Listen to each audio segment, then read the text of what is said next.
Blandings Castle slept in the sunshine.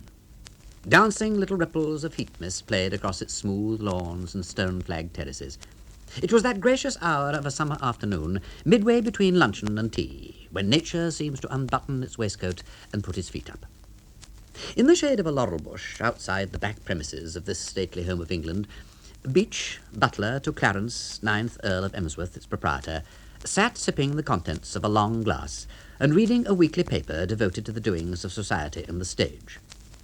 His attention had just been arrested by a photograph in an oval border of one of the inner pages, and for perhaps a minute he scrutinized this in a slow, thorough, pop-eyed way, absorbing its every detail. Then, with a fruity chuckle, he took a penknife from his pocket, cut out the photograph, and placed it in the recesses of his costume. At this moment, the laurel bush, which had hitherto not spoken, said, "Psst!" The butler started violently. A spasm ran through his ample frame. "Beach," said the bush. Something was now peering out of it. It was a tall young man with light hair.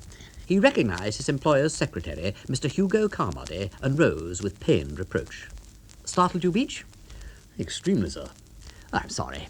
Excellent for the liver, though. Beach, do you want to earn a quid?" The butler's austerity softened. "Yes, sir." "Can you get hold of Miss Millicent alone?" "Certainly, sir." "Then give her this note, and don't let anyone see you do it.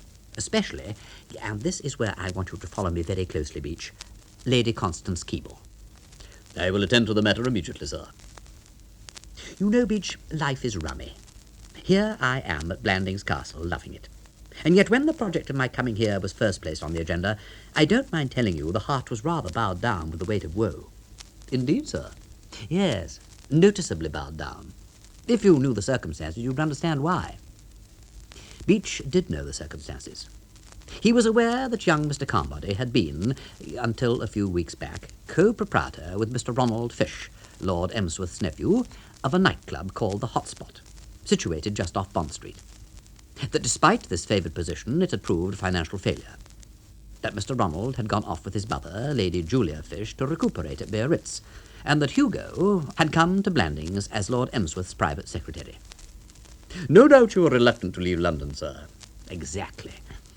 But now, Beach, as far as I'm concerned, anyone who likes can have London. Mark you, I'm not just saying that one brief night in the Piccadilly neighbourhood would come amiss, but to dwell in, give me Blandings Castle. What a spot, Beach." "Yes, sir." "A Garden of Eden, shall I call it?" "Certainly, sir, if you wish." "And now that old Ronnie's coming here, joy, as you might say, will be unconfined." "Is Mr. Ronald expected, sir?" "Coming either tomorrow or the day after. What was that thing you were cutting out of the paper just now?" "A photograph of Mr. Galahad, sir. I keep an album in which I paste items of interest relating to the family. If you'd care to see the clipping, sir, there is a reference to Mr. Galahad's literary work." A photograph, over which Beach had been relaxing, showed the perky features of a dapper little gentleman in the late 50s. Beneath it, in large letters, was the single word, Galley. Under this ran a caption in smaller print, "The Honourable Galahad Threepwood, brother of the Earl of Emsworth." A little bird tells us that Galley is at Blandings Castle, Shropshire, the ancestral seat of the family, busily engaged in writing his reminiscences. As every member of the old brigade will testify, they ought to be as warm as the weather, if not warmer. Hugo scanned the exhibit thoughtfully and handed it back to be placed in the archives. "Has it ever occurred to you, Beach, that that book of his is going to make no small stir when it comes out?" "Frequently, sir."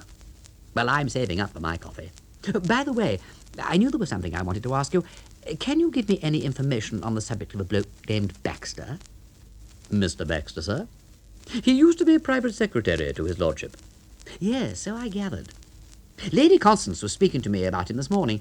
She happened upon me as I was taking the air in riding kit and didn't seem overpleased. 'You appear to enjoy a great deal of leisure, Mr. Carmody,' she said. 'Mr. Baxter,' she continued, giving me the meaning eye, 'never seemed to find time to go riding when he was Lord Emsworth's secretary. Mr. Baxter was always so hard at work. But then Mr. Baxter took a real interest in his duties. Dear me, what a very conscientious man Mr. Baxter was, to be sure.' Or words to that effect. What I want to know is, if Baxter was such a world-beater, why did they ever let him go?" "I fancy, sir, there was some trouble." "Pinch the spoons, eh? Always the way with these zealous workers." I never succeeded in learning the full details, sir, but there was something about some flower pots. He pinched the flower pots? Threw them at his lordship, I was given to understand. Hugo looked injured.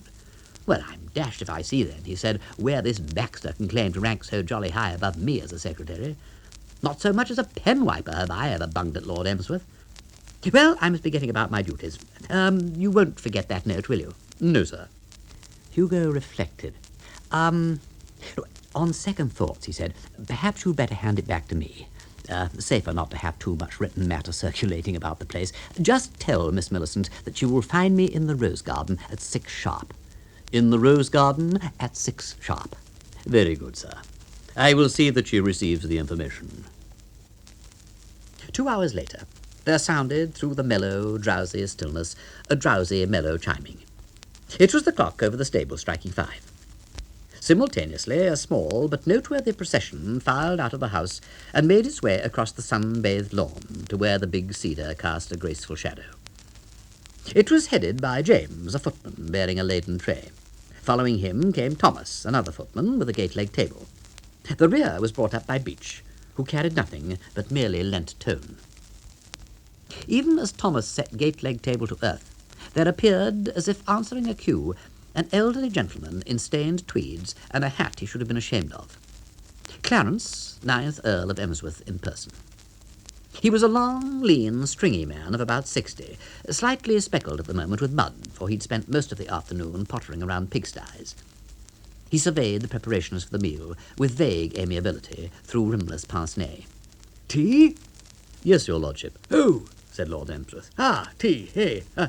Tea, yes, tea. Quite so, to be sure, tea. Capital." One gathered from his remarks that he realized that the tea hour had arrived and was glad of it.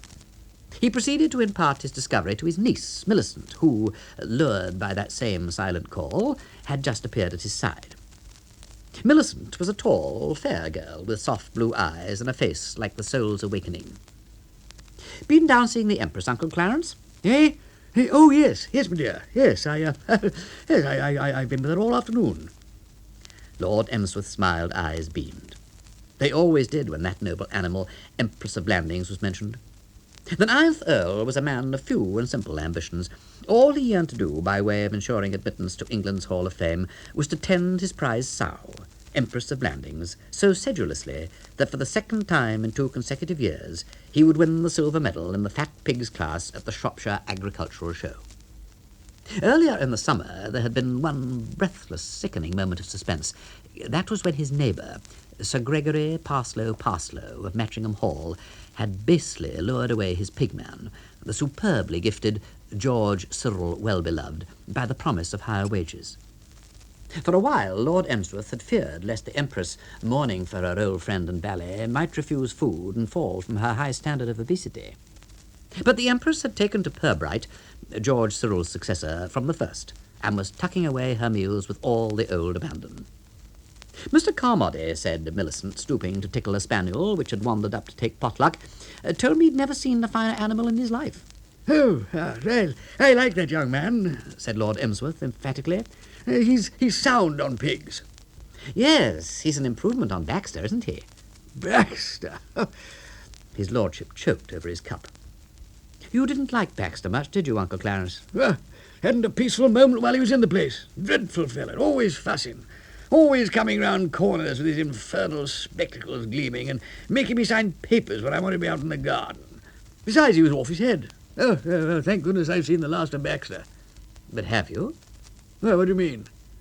"Well, if you ask me," said Millicent, "Aunt Constance hasn't given up the idea of getting him back." "Good God! Has she said anything to you?" "No, but I have a feeling. I know she doesn't like Mr. Carmody." Lord Emsworth exploded. "Perfect nonsense! Utter, absolute dash nonsense! What on earth does she find to object to in young Carmody?" He broke off and stared blankly at a handsome woman of middle age who had come out of the house and was crossing the lawn. "Why, here she is," said Millicent, equally and just as disagreeably surprised. "I thought you'd gone up to London, Aunt Constance." Lady Constance Keble was a woman of still remarkable beauty, with features cast in a commanding mould and fine eyes. These eyes were at the moment dull and brooding. "I missed the train," she explained. I met Sir Gregory Parslow. Lord Emsworth stiffened at the name. He kept me talking. He is extremely worried. Lord Emsworth looked pleased. He tells me he used to know Galahad very well a number of years ago, and he's very much alarmed about this book of his. He wanted me to try to find out if Galahad had put anything about him in it. Well, I'd better ask him now, said Millicent. He's just come out of the house and seems to be heading in this direction.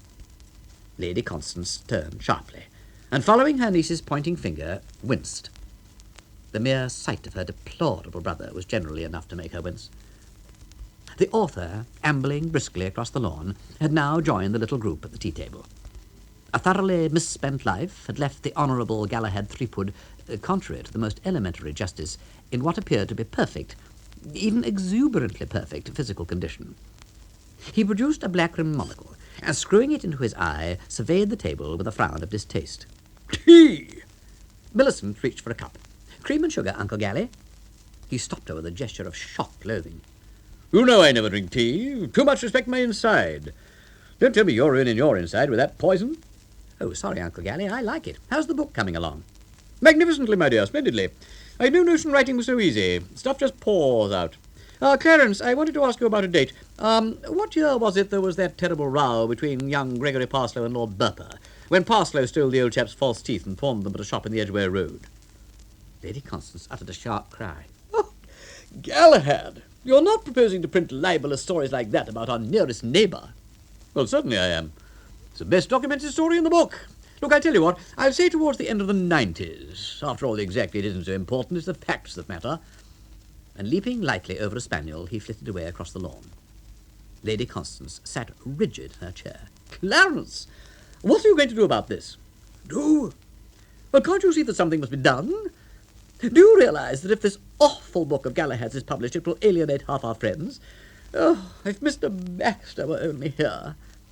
Lord Emsworth started with such violence that his pince-nez fell off and he dropped a slice of seed cake. What on earth do you want that awful fellow here for? He would find a way out of this dreadful business. He was always so efficient. Baxter's off his head. Clarence, you really can be the most irritating person in the world. You get an idea and you cling to it in spite of whatever anybody said. Mr. Baxter was the most wonderfully capable man I ever met. Yes, capable of anything, retorted Lord Emsworth with spirit. Threw flower pots at me in the middle of the night. You know perfectly well that there was quite a simple explanation. Well, I prefer to think the man was crazy, and that's the line that Galahad takes in his book. Galahad is not putting that story in his book. Well, of course he's putting it in his book.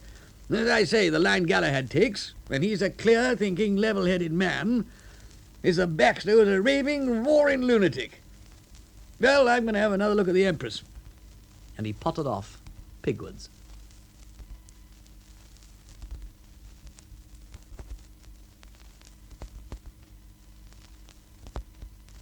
Trouble was undoubtedly brewing at Blandings Castle, stately home of the pig-loving Earl of Emsworth.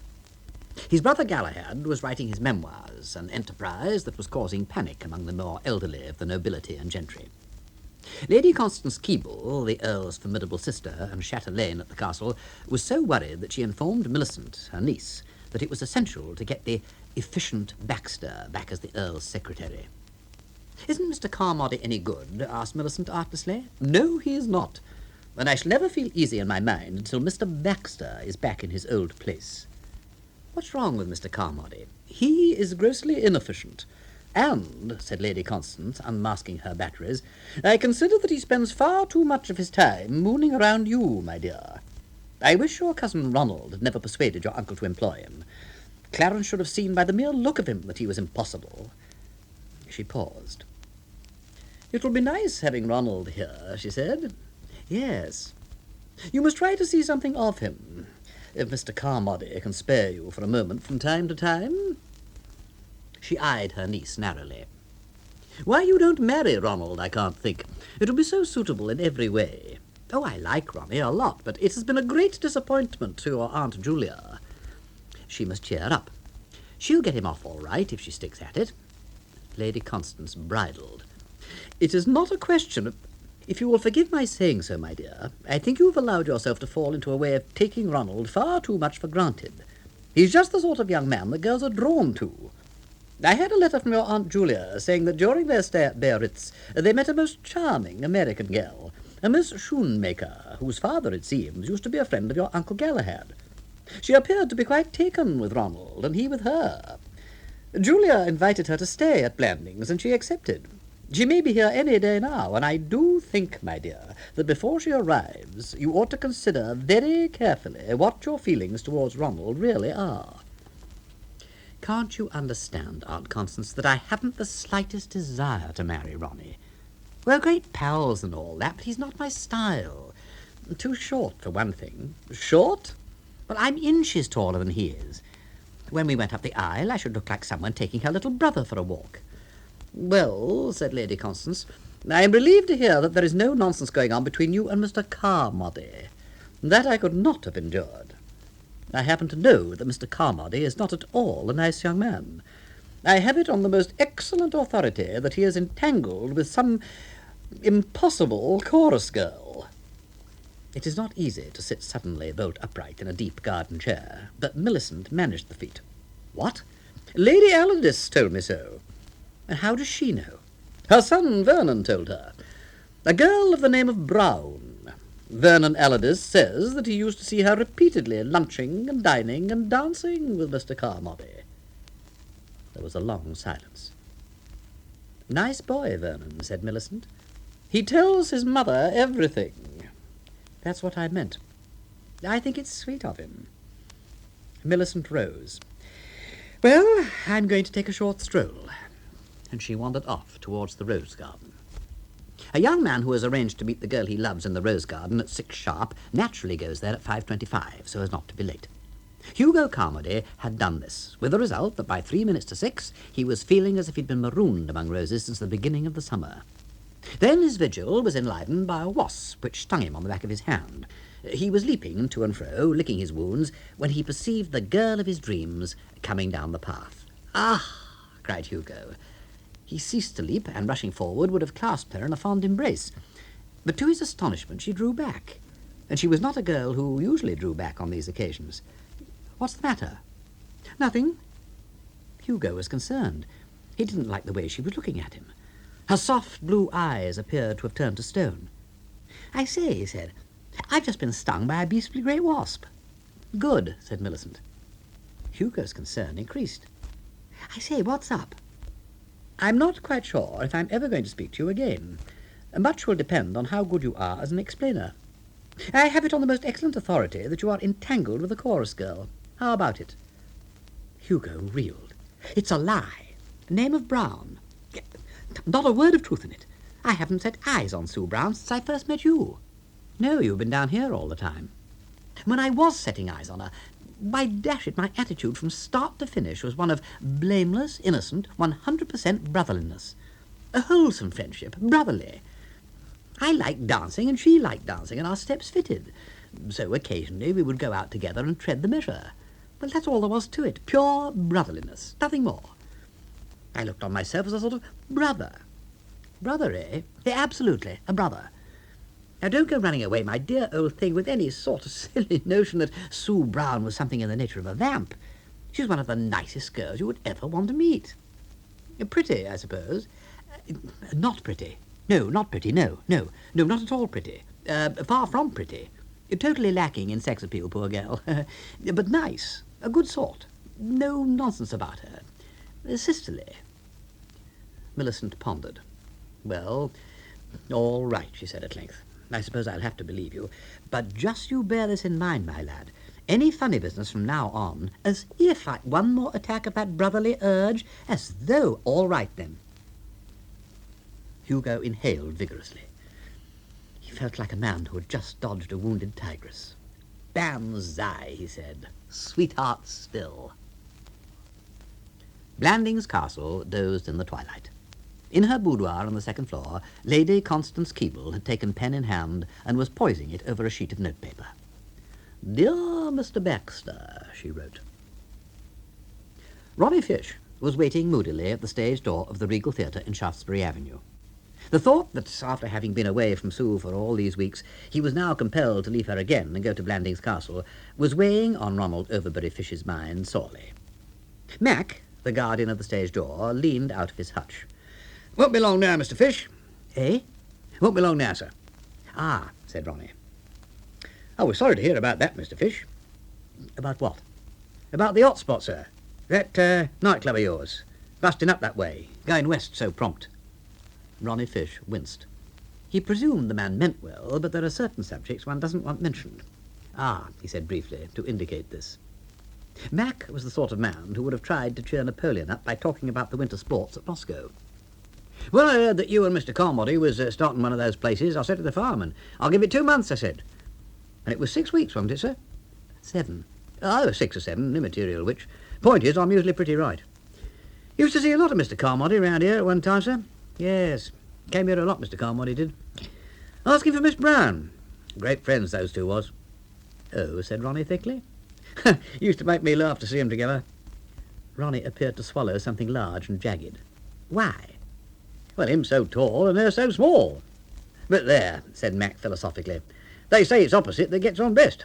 I know I weigh 17 stone and my missus looks like a nightmare rabbit, yet we're as happy as can be. Ronnie's interest in the poundage of the stage doorkeeper's domestic circle was slight. Ah, he said. Mac, having got onto the subject of Sue Brown, stayed there. You see, the flowers arrived all right, sir. Eh? The flowers you sent Miss Brown, sir, said Mac, indicating with a stubby thumb the bouquet on the shelf behind him. I haven't given them to her yet. Thought she'd rather have them after the performance. It was a handsome bouquet, but Ronnie Fish stared at it with a sort of dumb horror. His pink face had grown pinker and his eyes were glassy. Give me those flowers, Mac, he said in a strangled voice. When Miss Brown comes, tell her I'm waiting outside in my car. Ronnie, clutching the bouquet, walked with leaden steps to the two-seater. There was a card attached to the flowers. He read it, frowned darkly, and threw the bouquet into the car. Ronnie, you precious angel lambkin. Sue. Sorry I kept you waiting, precious. I had to see Mr. Mason. What about? Oh, just business. Did he ask you to lunch or anything? No, no, he just fired me. Fired you? Yes, I've lost my job, said Sue happily. Ronnie quivered. I'll go and break his neck. Oh, no, you won't. No, it isn't his fault. It's the weather. They have to cut down expenses when there's a heat wave. It's all the fault of people like you for going abroad instead of staying in London and coming to the theatre. She saw the flowers and uttered a delighted squeal. Oh, for me? Apparently. How do you mean, apparently? I mean they are. Oh, you pet. Leap in. Ronnie's gloom was now dense and fog-like once more. He trod on the self-starter. The car moved smoothly round the corner into Shaftesbury Avenue. Opposite the Monaco there was a traffic block, and he unloaded his soul. In re those blooms. They're lovely. Yes, but I didn't send them. You brought them, much nicer. Look, what I am driving at, said Ronnie heavily, is that they aren't from me at all. They're from a blighter named P. Frobisher Pilbeam. Sue's smile had faded. She knew her Ronald's jealousy so well. It was the one thing about him which she could have wished changed. Oh, she said dismally. Who is this Pilbeam? He demanded. I've never even met him. But he sends you flowers. I know he does, wailed Sue. He keeps sending me his beastly flowers and writing me his beastly letters. Ronnie gritted his teeth. And I tell you, I've never set eyes on him in my life. You don't know who he is? Well, one of the girls told me he used to edit that paper, Society Spice. I don't know what he does now. When he isn't sending you flowers, you mean? But I can't help him sending me flowers. I don't suppose you want to. Sometimes I ask myself if you really care a hang for me. Oh, Ronnie. Yes, I do, repeatedly. I look at you and I look at myself, and that's what I ask myself. What on earth is there about me to make a girl like you fond of a fellow? I'm a failure. Can't even run a nightclub. No brains, no looks.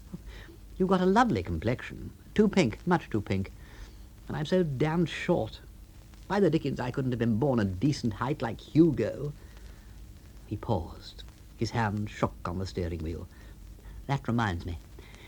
That fellow Mac at the stage door was saying that you and Hugo used to be as thick as thieves. Always together, he said. Sue sighed. Things were being difficult today. That was before I met you, she explained patiently. I used to like dancing with him. He's a beautiful dancer.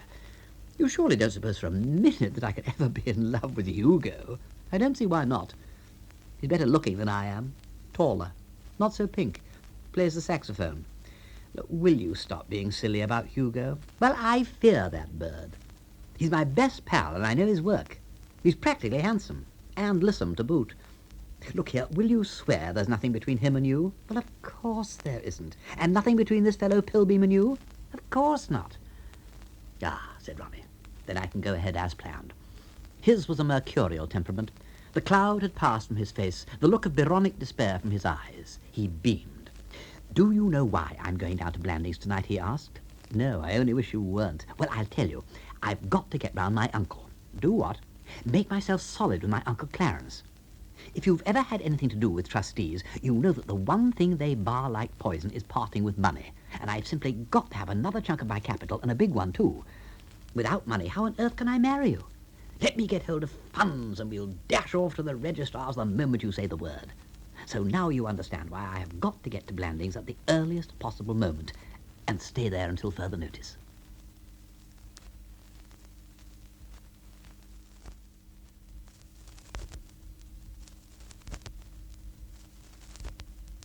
As Ronnie Fish threaded his sporty two-seater through the London traffic, he was explaining to Sue Brown that he must try to persuade his Uncle Clarence, the Earl of Emsworth, to part with some money from the trust.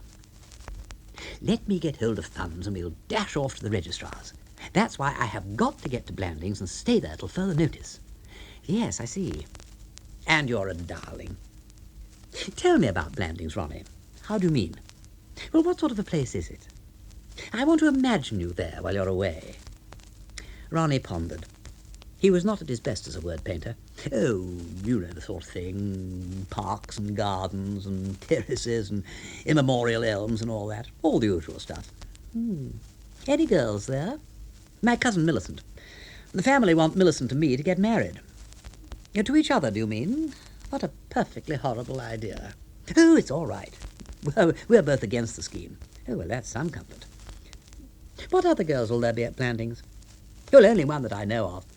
My mother met a female called Schoonmaker, a Biarritz, American pots of money, I believe.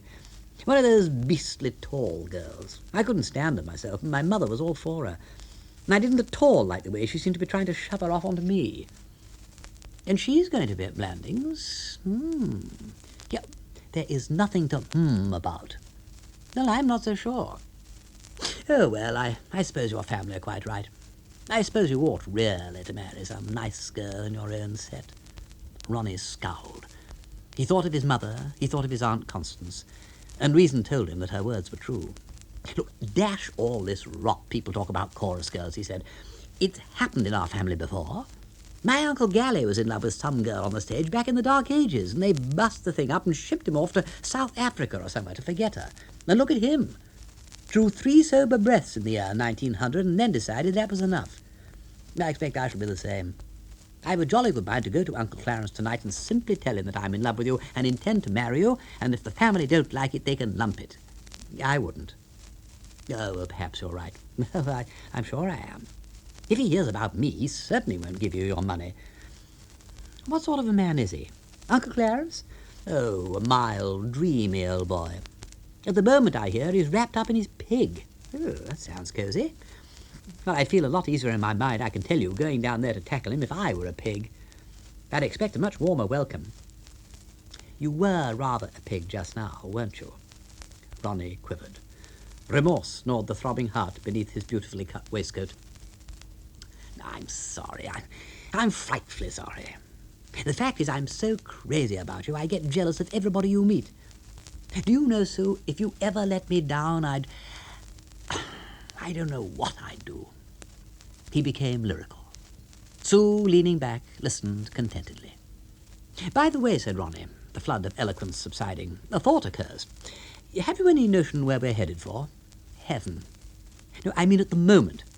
Well, I suppose you were taking me to tea somewhere. But where? We've got right out of the tea zone. I've just been driving at random. Oh, you'd better switch back. How do you feel about the Carlton? Oh, all right. Or the Ritz. Whichever you like. Or...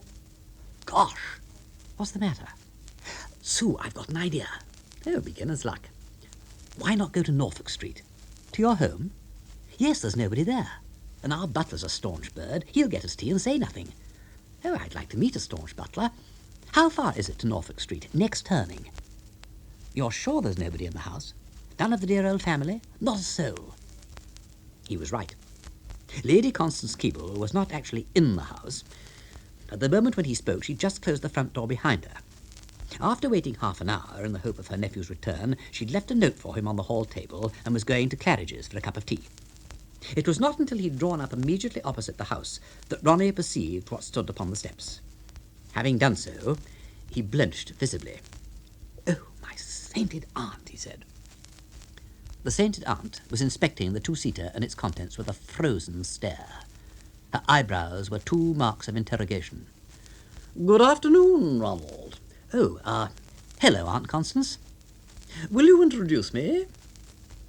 There is no doubt that peril sharpens the intellect. His masters at school and his tutors at the university, having had to do with Ronald Overbury Fish almost entirely at times when his soul was at rest, had classed him among the less keen-witted of their charges. Had they seen him now, in this crisis, they would have pointed at him with pride. For after turning a rather pretty geranium tint and running a finger round the inside of his collar for an instant, as if he found it too tight, Ronnie Fish spoke the only two words in the language which could have averted disaster. "Miss Shoemaker," he said huskily. Sue, at his side, gave a little gasp. These were unsuspected depths. "Miss Shoemaker?" Lady Constance's resemblance to Apollyon straddling right across the way had vanished abruptly. Remorse came upon her that she should have wronged her blameless nephew with unfounded suspicions. "Miss Shoemaker, my aunt, Lady Constance Keble," said Ronnie, going from strength to strength. Sue was not the girl to sit dumbly by and fail a partner in his hour of need. She smiled brightly. "How do you do, Lady Constance?" she said. "I feel I know you already. Lady Julia told me so much about you at Biarritz." A momentary qualm, lest she should have made her manner a shade too patronizing, melted in the sunshine of the older woman's smile. Lady Constance had become charming, almost effusive. She'd always hoped that Ronald and Millicent would make a match of it, but failing that, this rich Miss Shoemaker was certainly the next best thing. "So here you are in London. When can you come down to Blandings?" "Oh, very soon, I hope." "Well, I'm going there this evening. I only ran up for the day. I want you to drive me back, Ronald." Ronald nodded silently. The crisis past, a weakness had come upon him. He preferred not to speak, if speech could be avoided. "Do try to come soon. The gardens are looking delightful. My brother will be so glad to see you. I was just on my way to Claridge's for a cup of tea. Won't you come too?" "I'd love to," said Sue. "But I really must be getting on. Ronnie was taking me shopping." "Well, I'm so delighted to have met you. My sister told me so much about you in her letters. After you put your luggage on the car, Ronald, will you come and pick me up at Claridge's?" "Oh, right-ho." "Well, goodbye for the moment." "Goodbye, Lady Constance." "Goodbye." The two-seater moved off, and Ronnie, taking his right hand off the wheel as it turned the corner, groped for a handkerchief, found it, and passed it over his throbbing brow. "So that was Aunt Constance," said Sue. "Why didn't you ever tell me you were one of those swift thinkers?" "I didn't know it myself. Of course, I'm afraid it has complicated things a little." Why? Everything looks pretty smooth to me. Aunt Constance swallowed you without a yip." "And when the real Miss Shoemaker arrives at Blandings with her jewels and her 24 trunks," said Sue gently. The two-seater swerved madly across Grosvenor Street. "Gosh," said Ronnie. Sue's eyes were sparkling. "There is only one thing to do," she said. "Now you're in, you'll have to go in deeper. You'll have to put her off." "How?" "Send her a wire saying she mustn't come to Blandings because scarlet fever or something has broken out." "I couldn't." "You must. Sign it in Lady Constance's name." "But suppose they do find out." "You won't be in any worse hole than you will be if she comes sailing up to the front door all ready to stay a couple of weeks. And she will, unless you wire." "Yeah, that's true. What it means," said Sue, "is that instead of having plenty of time to get that money out of Lord Emsworth, you'll have to work quick." She touched his arm. "Here's a post office," she said. "Go in and send that wire before you weaken." Ronnie stopped the car and strode into the post office, thinking deeply. Lord Emsworth, leaning pensively out of the library window and sniffing the morning air, received an unpleasant shock. "Bless my soul," said Lord Emsworth. A frown furrowed his lordship's brow. He decided to visit his sister Constance in her boudoir. Constance, my dear. Lady Constance looked up from the letter she was writing. She clicked her tongue, for it annoyed her to be interrupted at her correspondence. Well, Clarence? I say, Constance, a most extraordinary thing happened just now. I was looking out of the library window, and, you remember Baxter? Well, of course I remember Baxter. Well, his ghost has just walked across the gravel. What are you talking about, Clarence? I'm telling you. I was looking out of the library window, and I suddenly saw... Mr. Baxter, announced Beach, flinging open the door. Mr. Baxter? Good morning, Lady Constance. Rupert Baxter advanced with joyous camaraderie glinting from both lenses. Then he perceived his former employer, and his exuberance diminished. Good morning, Lord Emsworth, he said, flashing his spectacles austerely upon him. There was a pause. Lord Emsworth adjusted his pince-nez and regarded the visitor dumbly. Baxter was the first to break an uncomfortable silence.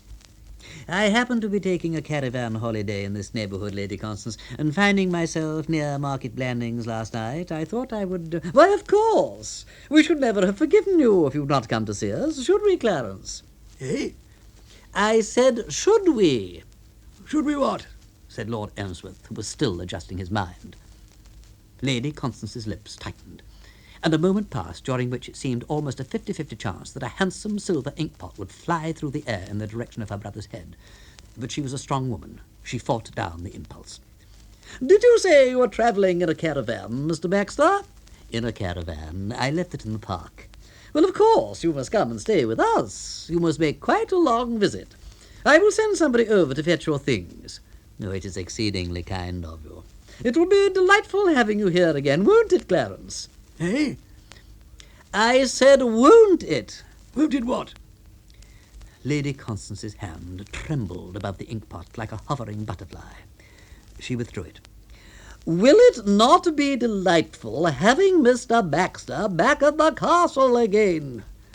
I'm going down to see my pig, said Lord Emsworth. A silence followed his departure, such as would have fallen had a coffin just been carried out.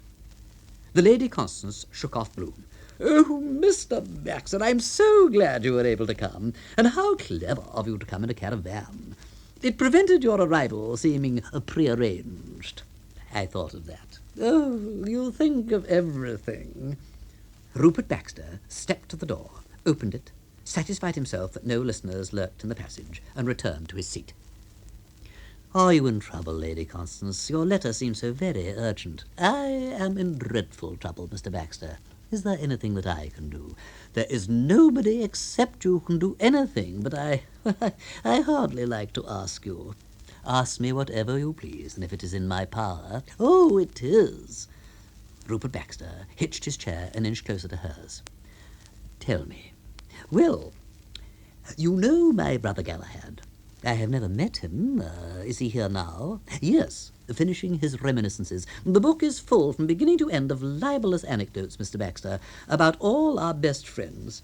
If it is published, we shall not have a friend left. So, you want me to get hold of the manuscript and destroy it? Lady Constance stared, stunned by this penetration. Yes, she gasped. Oh, it does seem, you know, an extraordinary thing to do. Not at all. But Lord Emsworth refuses to do anything. I see. You know how he is in the face of any emergency. I do indeed. So supine, so helpless, so vague and altogether incompetent. Precisely. Mr. Baxter, you are my only hope. Baxter removed his spectacles, polished them, and put them back again. I shall be delighted, Lady Constance, to do anything to help you that lies in my power. There is only one copy of it in existence? Yes, I'm sure of that. Galahad told me that he was waiting till it was finished before sending it to the typist. Then you need have no further anxiety. It was a moment when Lady Constance Keble would have given much for eloquence. She sought for words that should adequately express her feelings, but could find none. Oh, Mr. Baxter, she said.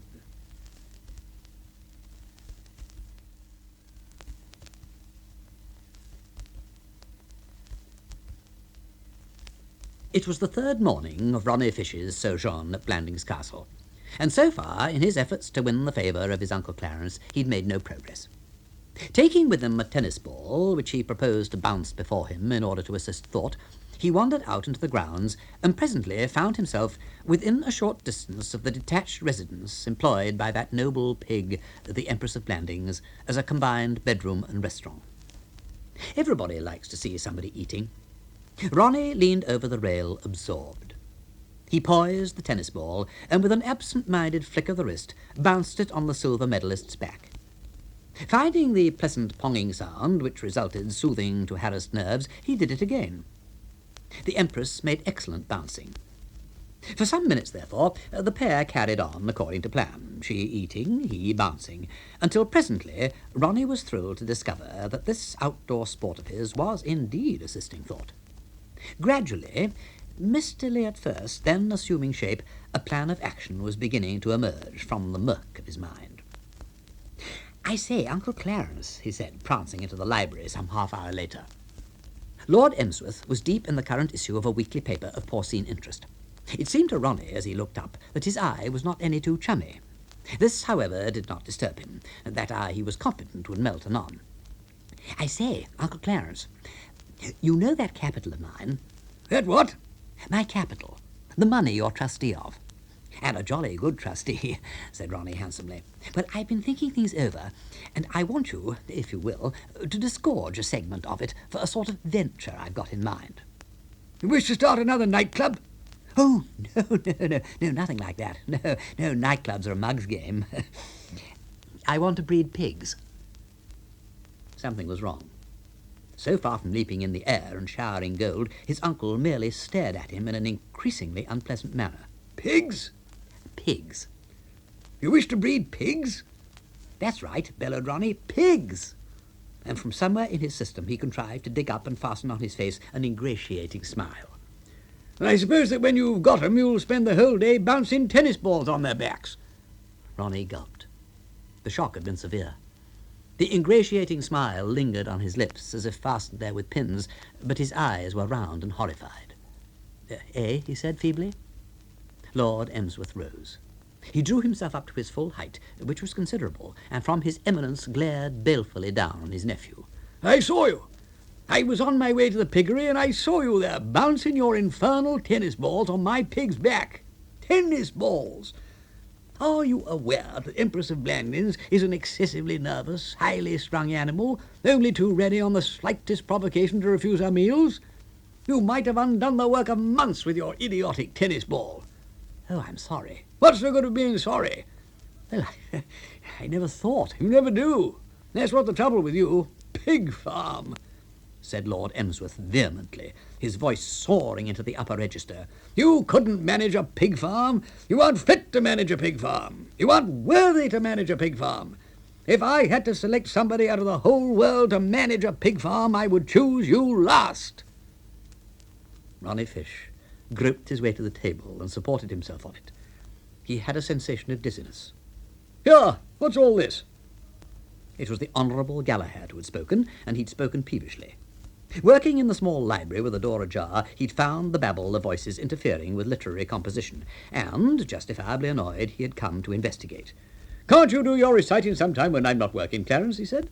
What's all the trouble about? He bounced tennis balls on my pig. The Honourable Galahad was not impressed. Do you mean to tell me, he said sternly, that all this fuss, ruining my morning's work, was simply about that blasted pig of yours? I refuse to allow you to call the Empress a blasted pig. Good heavens, cried Lord Emsworth passionately. Can none of my family appreciate the fact that she is the most remarkable animal in Great Britain? No pig in the whole annals of the Shropshire Agricultural Show has ever won the silver medal 2 years in succession, and that, if only people will leave her alone and refrain from incessantly pelting her with tennis balls, is what the Empress is quite certain to do. It is an unheard-of feat. The Honourable Galahad frowned. He shook his head reprovingly. Don't you be too cocksure, my boy, he said gravely. I looked in at the Emsworth Arms the other day for a glass of beer. There was a fellow in there offering 3 to 1 on an animal called Pride of Matchingham. Offering it freely. Tall, red-haired fellow with a squint, slightly bottled. Lord Emsworth forgot Ronnie. forgot tennis balls, forgot everything except that deeper wrong which so long had been poisoning his peace. "Pride of Meshenham belongs to Sir Gregory Parslow," he said, "and I have no doubt that the man offering such ridiculous odds was his pigman, well beloved. As you know, the fellow used to be in my employment, but Parslow lured him away from me by promise of higher wages. It was the most abominable and unneighbourly thing to do." The Honourable Galahad whistled. So that's it. Parslow's pigman going about offering 3 to 1 against the form book, I take it. Most decidedly. Then you look after that pig of yours, Clarence. Parslow's up to his old games and intends to queer the Empress somehow. Queer her? Nobble her. Or if he can't do that, steal her. God bless my soul, said Lord Emsworth. I never realized. Oh, I must see Pirbright at once. I didn't suspect. It never occurred to me. The door closed behind him. The Honourable Galahad, preparing to return to his labours, was arrested by the voice of his nephew, Ronald. "Uncle Gally." The young man's pink face was flamed to a bright crimson. His eyes gleamed strangely. "Well?" "Well?" "You don't really think that Sir Gregory will try to steal the Empress?" "Why, I certainly do. Known him for 30 years, I tell you." "But how could he?" "Go to her sty at night, of course, and take her away." "And hide her somewhere?" "Yes." "But an animal that size, rather like looking in at the zoo and pocketing one of the elephants, what?" "Oh, don't talk like an idiot. She's got a ring through her nose, hasn't she?" "You mean Sir Gregory could catch hold of the ring and she would breeze along quite calmly?" "Certainly. Puffy Benzer and I stole old Wivenhoe's pig the night of the bachelor's ball at Hammers Easton in the year 95. We put it in Plug Basham's bedroom. Little child could have led it." He withdrew into the small library, and Ronnie slid limply into the chair which Lord Emsworth had risen from so majestically. He felt the need of sitting. The inspiration which had just come to him had had a stunning effect.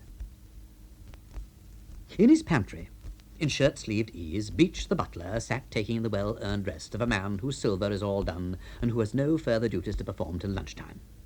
A bullfinch sang gaily in a cage on the window-sill, but it did not disturb him, for he was absorbed in the racing intelligence page of the Morning Post. Suddenly he rose, palpitating.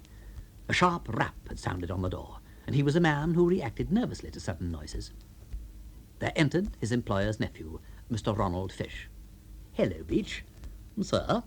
"Busy?" "No, sir." "Just thought I'd look in." "Yes, sir." "For a chat?" "Very good, sir." "Long time since we had a real cosy talk, Beach." "Yes, sir." "When I was a kid, I used to be in and out of this pantry of yours all day long." "Yes, sir." A mood of extreme sentimentality now appeared to grip the young man. He sighed like a centenarian recalling far-off happy things. "Oh, those were the days, Beach." "Yes, sir." "No problem then. No worries. And even if I had worries, I could always bring them to you, couldn't I?" "Yes, sir." "I shall never forget your kindness in those dear old days, Beach." "Extremely good of you to say so, sir." "Later, as the years went by, I did my best to repay you by sharing with you such snips as came my way. Remember the time I gave you Blackbird for the Manchester November Handicap?" "Yes, sir." "You collected a packet." "It did prove a remarkably sound investment, sir." "Yes. I look back through the years, and I seem to see you and me standing side by side, each helping, each doing the square thing by the other. You certainly always did the square thing by me." "I trust I shall always continue to do so, sir." "Oh, I know you will, Beach. And that," said Ronnie, beaming on him lovingly, "is why I feel so sure, when I have stolen my uncle's pig, you will be there helping to feed it till I give it back." The butler's was not a face that registered nimbly. It took some time for a look of utter astonishment to cover its full acreage. Such a look had spread to perhaps 2/3 of its surface when Ronnie went on. "You see, Beach, strictly between ourselves, I have made up my mind to sneak the Empress away and keep her hidden in that gamekeeper's cottage in the West Wood. And then, when Uncle Clarence is sending out SOSs and offering large rewards, I shall find it there and return it, thus winning his undying gratitude and putting him in the right frame of mind to yield up a bit of my money that I want to dig out of him. You get the idea?" The butler blinked. Ronnie nodded kindly at him as he fought for speech. "It's the scheme of a lifetime, you were going to say. You're quite right, it is. But pigs, like the Emperor's Beach, require large quantities of food at frequent intervals. I can't possibly handle the entire commissariat department myself. That's where you're going to help me. like the splendid fellow you are and always have been. The butler had now begun to gargle slightly. He cast a look of agonized entreaty at the bullfinch, but the bird had no comfort to offer. Speech at last returned to the butler. It took the form at first of a faint sound like the cry of a frightened infant. Then words came. "But, sir, it's impossible. I couldn't dream. I mean, if ever it was found out... Really, I don't think you ought to ask me, Mr. Ronald. Beach. Yes, but really, sir, think well, Beach. Who gave you Creole Queen for the Lincolnshire? But, Mr. Ronald, who gave you Mazzawati for the Jubilee Stakes, Beach? What a beauty." A tense silence fell upon the pantry. Even the bullfinch was hushed. "And it may interest you to know," said Ronnie, "that just before I left London, I heard of something really hot for the Goodwood Cup." A low gasp escaped Beach. For a long minute the butler stared before him silent. Then, as if he felt that some simple, symbolic act of the sort was what this moment demanded, he went to the bullfinch's cage and put a green baize cloth over it. "Tell me just what it is you wish me to do, Mr. Ronald," he said. The dawn of another day crept upon Blandings Castle. Ronnie turned sleepily on the pillow. He was dimly conscious of having had the most extraordinary dream, all about stealing pigs. He sat up with a jerk. Like cold water dashed in his face had come the realization that it had been no dream. He had bathed, shaved, and was slipping into his trousers when his toilet was interrupted by the arrival of his old friend, Hugo Carmichael. On Hugo's face there was an expression which indicated as plainly as a label that he had come bearing news, and Ronnie, guessing the nature of this news, braced himself to be suitably startled. "Ronnie, well, heard what's happened?" "What?" "You know that pig of your uncle's? What about it?" "It's gone." "Gone?" "Gone," said Hugo, rolling the word round his tongue. "I met the old boy half an hour ago and he told me. It seems he went down to the pig bin for a before-breakfast look at the animal, and it wasn't there." "Well, I'm dashed," said Ronnie. "Well, you don't seem very surprised," said Hugo. "Oh, yes, I do," he cried. "Yes, I seem frightfully surprised. I mean, I am surprised. I mean, why shouldn't I be surprised? All right, just as you say. But spring about a bit more, though, another time when I bring you these sensational items. Well, I'll tell you one thing," said Hugo with satisfaction. "Out of evil cometh good. It's an ill wind that has no turning. For me, this startling occurrence has been a lifesaver. I've got 36 hours leave out of it. The old boy is sending me up to London to get a detective."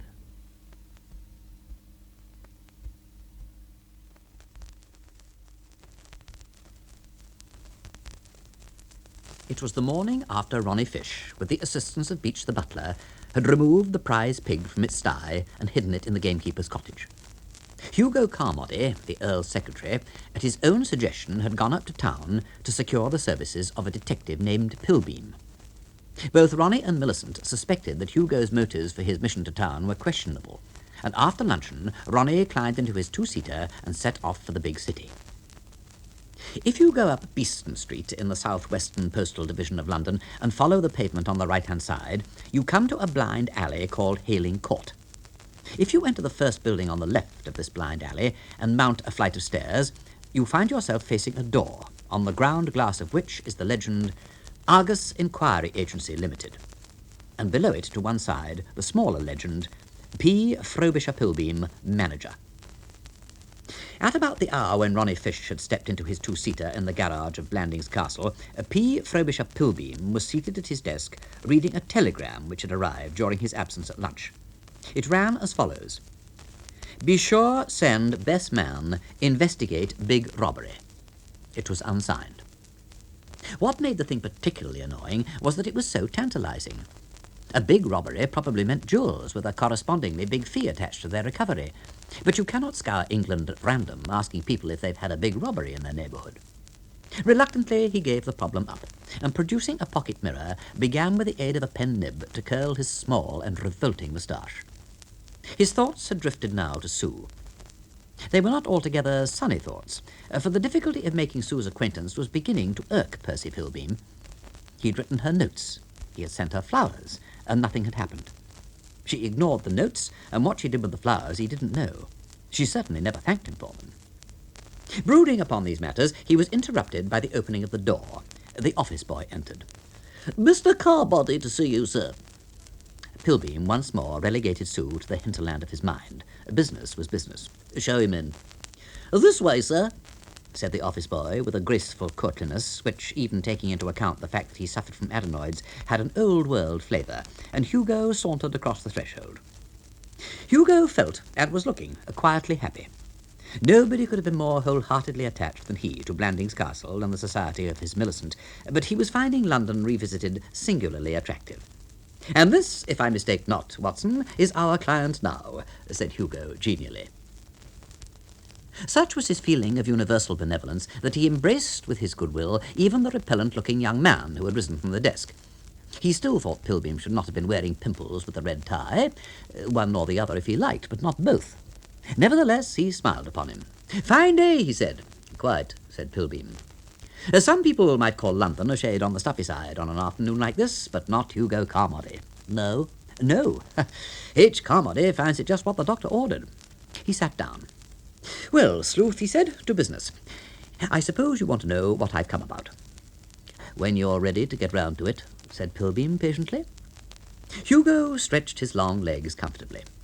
"Well, I know you detective blokes always want a fellow to begin at the beginning and omit no detail, for there is no saying how important some seemingly trivial fact may be. Omitting birth and early education, then, I am at the moment a private secretary to Lord Emsworth at Blandings Castle in Shropshire." Blandings Castle. A thought had struck the proprietor of the Argus Inquiry Agency. He fumbled in his desk and produced the mysterious telegram. Yes, as he had fancied, it had been handed in at a place called Market Blandings. "Do you know anything about this?" he asked, pushing it across the desk. Hugo glanced at the document. "Oh, the old boy must have sent that after I left," he said.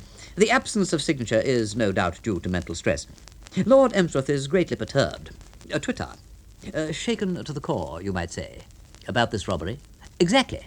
It has got right in amongst him." Pilbeam reached for pen and paper. There was a stern, set bloodhound sort of look in his eyes. Kindly give me the details. Hugo pondered a moment. It was a dark and stormy night. No, I'm a liar. The moon was riding serenely in the sky. This big robbery. Tell me about it. Hugo raised his eyebrows. Big? The telegram says big. These telegram operators will try to make sense. The word should be pig. Lord Emsworth's pig has been stolen. "Pig!" cried Percy Pilbeam. Hugo looked at him a little anxiously. "You know what a pig is, surely? I mean, if not, I'm afraid there's a good deal of tedious spade work ahead of us." The roseate dreams which the proprietor of the Argus had had of missing jewels broke like bubbles. He was deeply affronted. Does Lord Emsworth seriously suppose that I have time to waste looking for stolen pigs? He demanded shrilly. I never heard such nonsense in my life. One moment, Sleuth. This pig, you see, is a prize pig. Restore the animal in time for the agricultural show, and you may ask of Lord Emsworth what you will, even unto half his kingdom. Percy Pilbeam rose. He had heard enough. "I will not trouble Lord Emsworth. The Argus Inquiry Agency does not detect pigs." I feared as much. Well, so be it. "And now," said Hugo affably, "may I take advantage of the beautiful friendship which has sprung up between us and use your telephone?" Without waiting for permission, for which, indeed, he would have had to wait some time, he drew the instrument to him and gave a number. He then began to chat again. "You seem a knowledgeable sort of bloke," he said. "Perhaps you can tell me where the village swains go these days when they want to dance upon the green. I've been absent for some little time from the centre of the vortex, and I've become as a child in these matters. What is the best that London has to offer to a young man with his blood up and the fine leaves more or less in his hair?" Pilbeam was a man of business. He'd no wish to converse with this client who had disappointed him and wounded his finest feelings, but it so happened that he'd recently bought shares in a rising restaurant. "Mario's," he replied promptly. "It's the only place." A voice from the other end of the wire broke into his reverie. He recognized it as that of the porter of the block of flats where Sue had her tiny abode.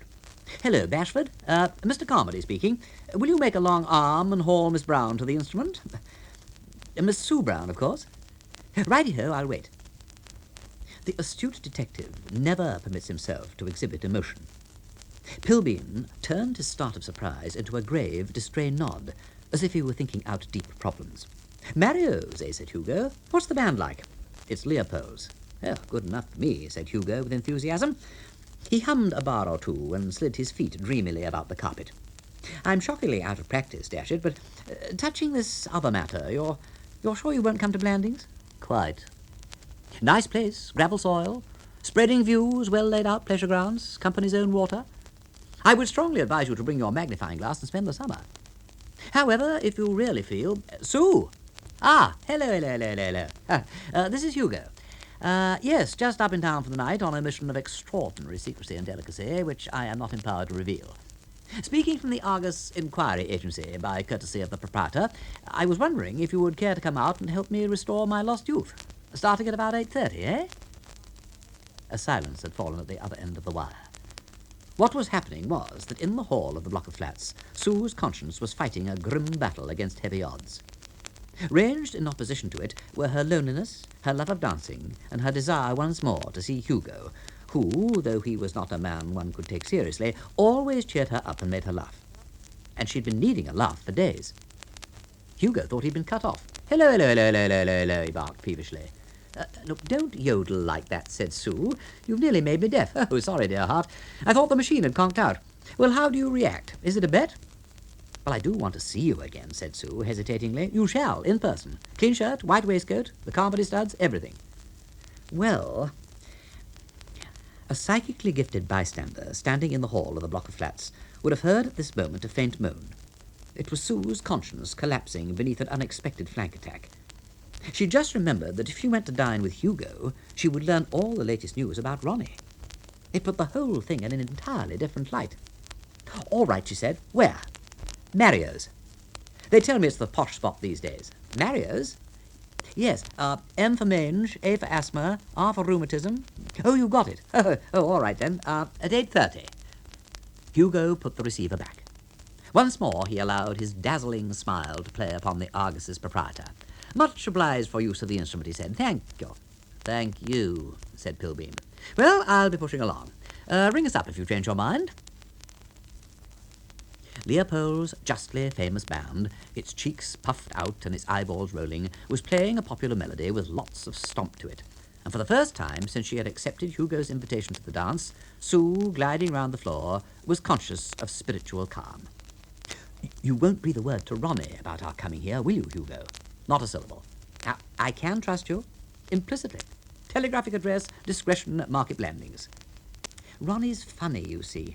One long scream. I mean, he wouldn't understand. No.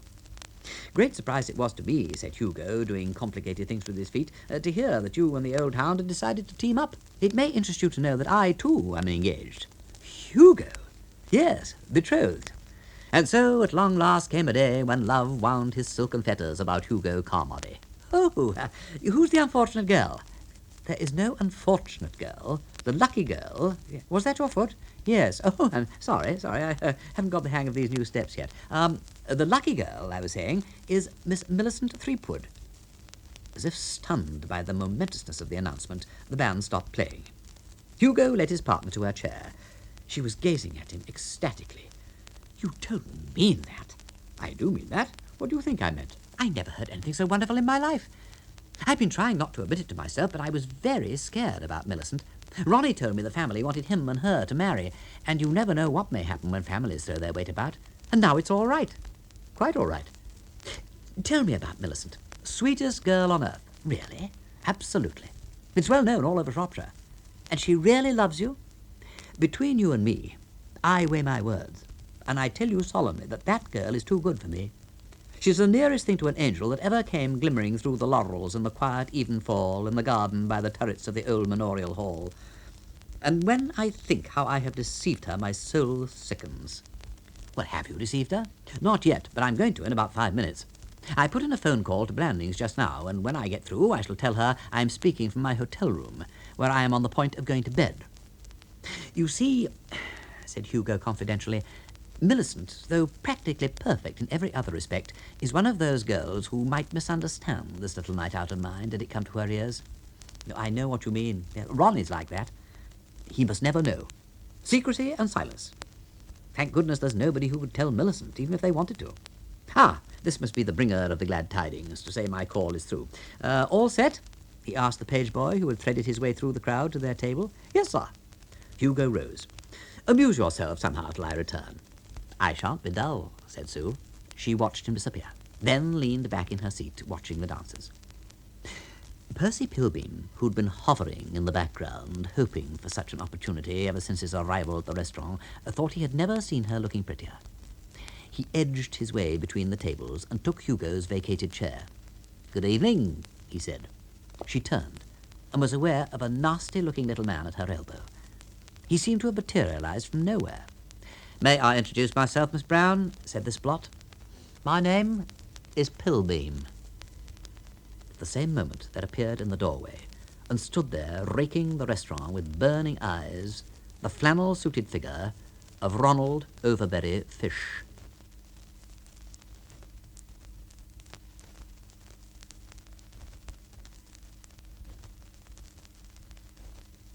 A veil must be drawn over the violent scene that ensued at Mario's restaurant when Ronnie Fish found his loved one, Sue Brown, apparently dining with the unspeakable private detective Percy Pilbeam.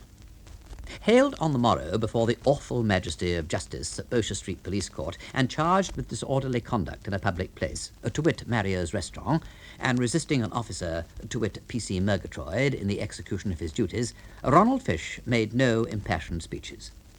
Experience, dearly bought in the days of his residence at the university, had taught him that when the law gripped you with its talons, the only thing to do was to give a false name, say nothing, and hope for the best. Shortly before noon, accordingly, on the day following the painful scene just described, Edwin Jones, of 7 Nasturtium Villas, Cricklewood, poorer by the sum of £5, was being conveyed in a swift taxicab to his friend Hugo Carmody's hotel, there to piece together his broken life and try to make a new start. A nice, smooth job, Hugo said approvingly. I was scanning the beak's face closely during the summing up, and I couldn't help fearing for a moment that it was going to be a case of 14 days without the option. As it is, here you are, a free man, and no chance of your name being in the papers. A moral victory, I call it. Ronnie released his lower lip in order to bare his teeth in a bitter sneer. I wouldn't care if my name were in every paper in London. Oh, come, old loafer. The honoured name of Fish? What do I care about anything now? But aren't you rather tending to make a bit too much heavy weather over this? Oh, heavy weather? Well, I think you are. After all, when you come right down to it, what has happened? You find poor little Sue... Don't call her poor little Sue. No. You find the party of the second part, amended Hugo, at a dance place. Well, why not? Where's the harm in her going out to dance? With a man she swore she didn't know? Well, at the time when you asked her, probably she didn't know him. Things move quickly in a big city. She promised me she wouldn't go out with a soul. Ah, but with a merry twinkle in her eye, no doubt. I mean to say, you can't expect a girl nowadays to treat a promise like that seriously. I mean, dash it, be reasonable. And with that little worm of all people. Hugo cleared his throat. He was conscious of a slight embarrassment. He had not wished to touch on this aspect of the affair, but Ronnie's last words gave a Carmody and a gentleman no choice. As a matter of fact, Ronnie, old man, he said, you are wrong in supposing that she went to Mario's with the above Pilbeam. She went with me. Blameless Hugo, what? I mean, more like a brother than anything. Ronnie declined to be comforted. I don't believe you. My dear chap, I suppose you think you're damn clever trying to smooth things over. She was at Mario's with Pilbeam. Look, I took her there. You may have taken her there, but she was dining with Pilbeam. Nothing of the kind. Look, do you think I can't believe my own eyes? It's no use your saying anything, Hugo. I'm through with her. She's let me down. Less than a week I've been away, said Ronnie, his voice trembling, and she's let me down. Well, it serves me right for being such a fool as to think she ever cared a curse for me. The cab drew up before the hotel, and Ronnie, getting out, uttered a wordless exclamation. No, let me, said Hugo considerately. He produced money and turned to the driver. It was some moments before he turned back again. When he did so, he was considerably astonished to find that Ronnie, while his back was turned, had, in some unaccountable manner, become Sue. The changeling was staring unhappily at him from the exact spot where he had left his old friend. Oh, hello, he said. Ronnie's gone, said Sue. Gone? Yes. He walked off as quickly as he could round the corner when he saw me. He... Sue's voice broke. He didn't say a word. How did you get here? Asked Hugo. Well, I thought you'd bring him back to your hotel, and I thought that if I could see him, I could say something. Hugo was alarmed. He was now practically certain that this girl was going to cry, and if there was one thing he disliked, it was being with crying girls at a public spot. Look, come inside, he urged quickly. Come and have a cocktail, or a cup of tea, or a bun, or something. I say, he said as he led the way into the hotel lobby and found 2 seats in a distant corner, I'm frightfully sorry about all this. I can't help feeling it's my fault. Oh, no. Well, if I hadn't asked you to dinner, it isn't that's the trouble. Ronnie might have been a little cross for a minute or two if he'd found you and me together, but he'd soon have got over it. It was finding me with that horrid little man Pilbeam.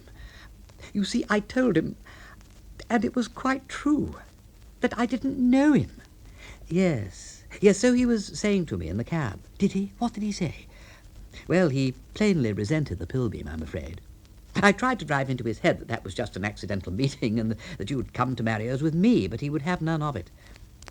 I fear, old thing, there is nothing to be done but leave the whole binge to time, the great healer. Well, if only I could get hold of him and make him listen. I haven't been given a chance to explain. You think you could explain if given a chance? Well, I could try. Surely he couldn't help seeing that I really loved him if we had a real talk. And the trouble is, you're here, and he'll be back at Blandings in a few hours. Difficult, said Hugo, shaking his head. Complex. Mr. Carmody, shouted a page boy, coming nearer. Mr. Carmody! Hi, cried Hugo. Mr. Carmody? Wanted on the telephone, sir. Hugo's face became devout and saint-like. Awfully sorry to leave you for an instant, he said, but do you mind if I rush? Must be Millicent. She's the only person who knows I'm here. He sped away, and Sue, watching him, found herself choking with sudden tears. It seemed to emphasize her forlornness so, this untimely evidence of another love story that had not gone awry. She seemed to be listening to that telephone conversation, hearing Hugo's delighted yelps as the voice of the girl he loved floated to him over the wire. She pulled herself together. Beastly of her to be jealous of Hugo just because he was happy. Sue sat up abruptly. She'd had an idea. It was a breathtaking idea, but simple. It called for courage, for audacity, for a reckless disregard of consequences, but nevertheless it was simple. Hugo, she cried as that lucky young man returned and dropped into the chair at her side. Hugo, listen. I say, said Hugo. Look, I've suddenly thought. I say, said Hugo. Look, do listen. I say, said Hugo. That was Millicent on the phone. Was it? Oh, how nice. Now, listen, Hugo. Speaking from Blandings. Yes, but... And she's broken off the engagement. What? Broken off the bally engagement, repeated Hugo. He signalled urgently to a passing waiter. Get me a brandy and soda, will you, he said. His face was pale and set. A stiffish brandy and soda, please. Brandy and soda, sir? Yes, said Hugo. A stiffish. Sue stared at him, bewildered. Broken off the engagement? Broken off the engagement. In moments of stress, the foolish question is always the one that comes uppermost in the mind. Are you sure? Hugo emitted a sound which resembled the bursting of a paper bag. He would have said himself, if asked, that he was laughing mirthlessly. Sure? Not much doubt about it. But why? She knows all. All what? Everything, you poor fish, said Hugo, forgetting in a strong man's agony the polish of the Carmodys. She's found out that I took you out to dinner last night. What? She has. Oh, but how? The paper bag exploded again. A look of intense bitterness came into Hugo's face.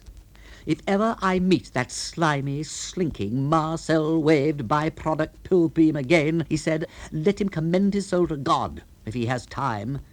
He took the brandy and soda from the waiter and eyed Sue dully. Anything on similar lines for you?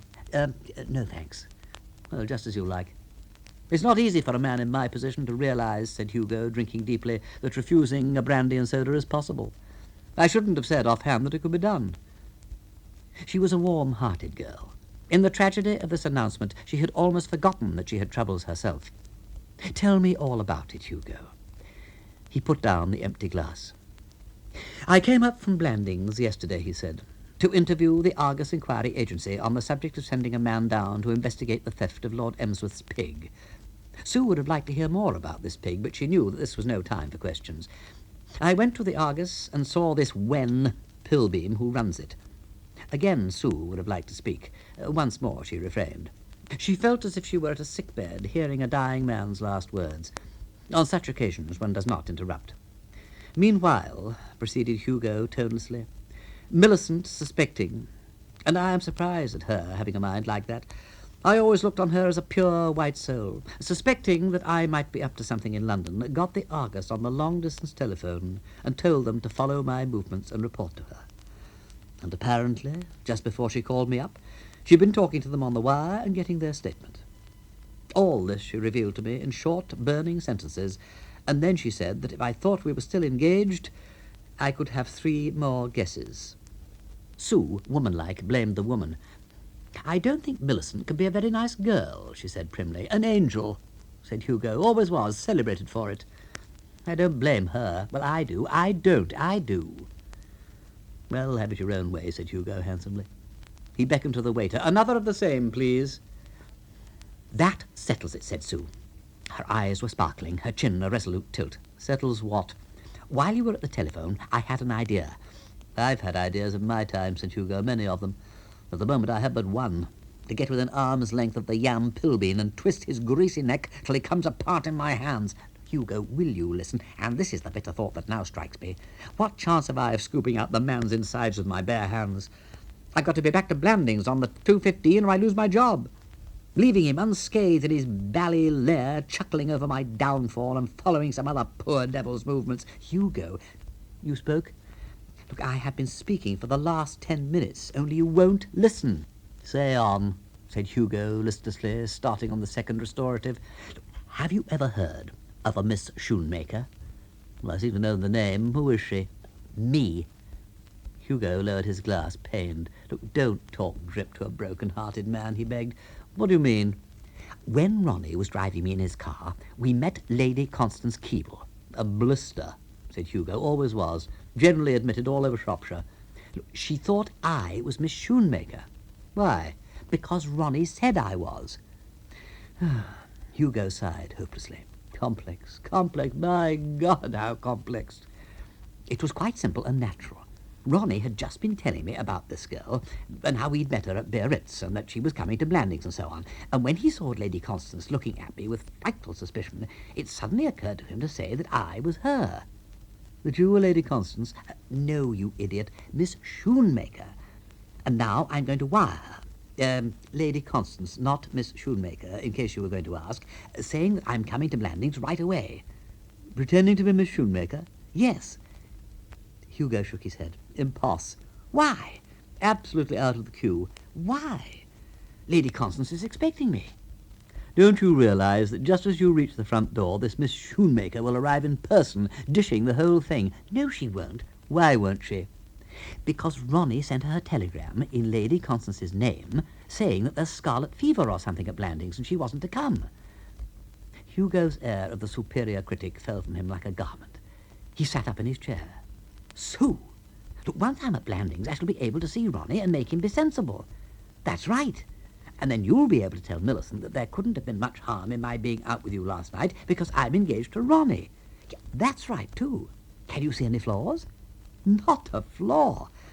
I suppose, as a matter of fact, you'll give the whole thing away in the first 5 minutes by calling me Sue. Hugo waved an arm buoyantly. Don't give the possibility another thought, he said. If I do, I'll cover it up adroitly by saying I meant shoe, short for shoemaker. And now go and send her another telegram. Keep on sending her telegrams. Leave nothing to chance. Send a dozen and pitch it strong. Say that Blandings Castle is ravaged with disease, not merely scarlet fever and mumps, not to mention housemaid's knee, diabetes, measles, shingles, and the bots. We are onto a big thing, my Susan. Let us push it along.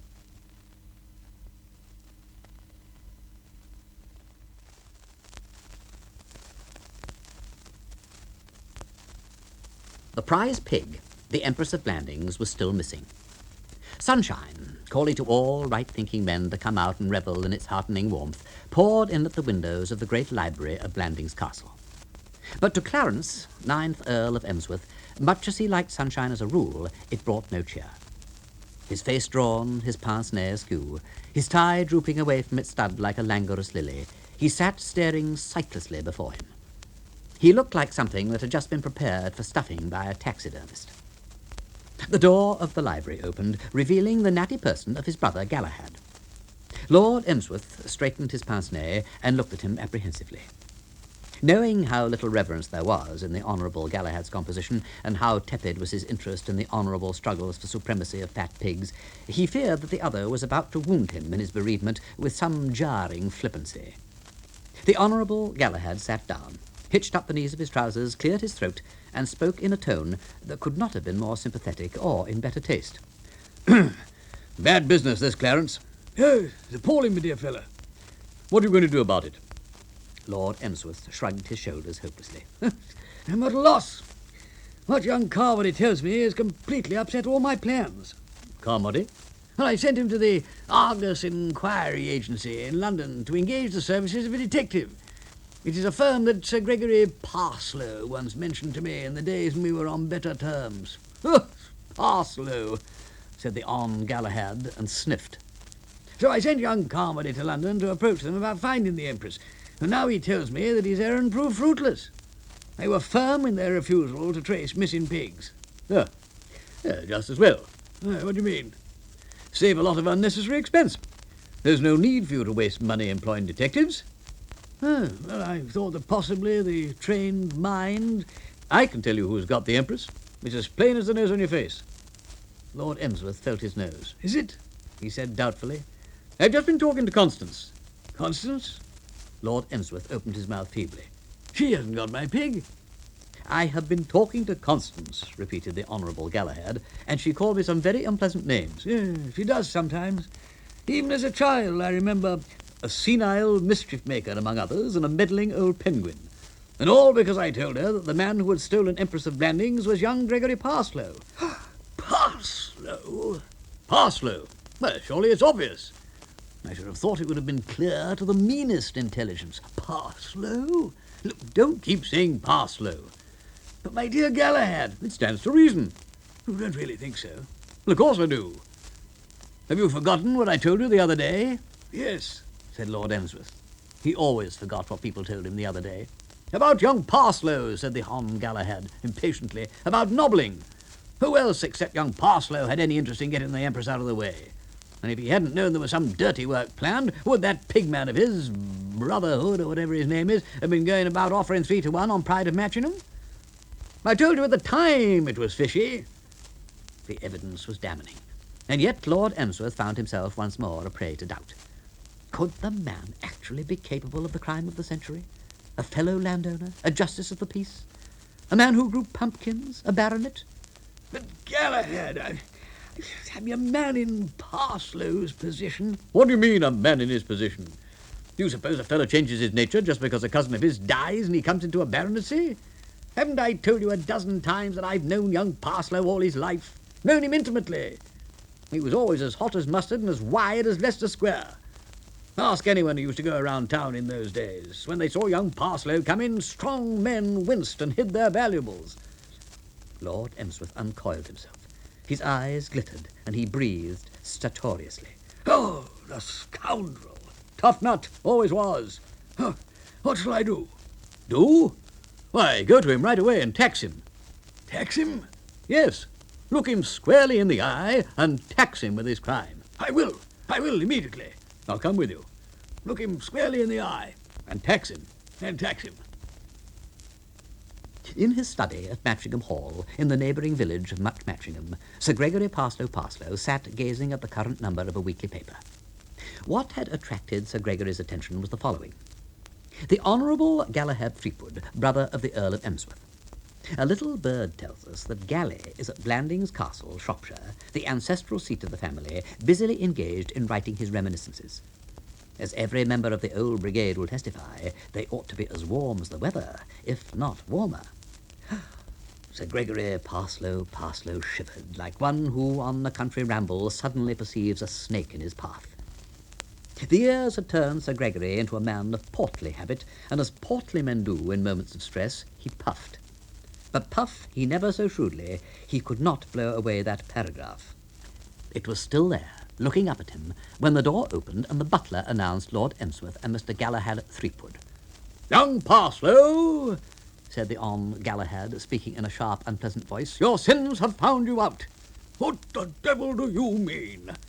See his face? Asked the Hon. Galahad in a rasping aside. Yes, I'm looking at it now, Said Lord Emsworth. Guilt written upon it.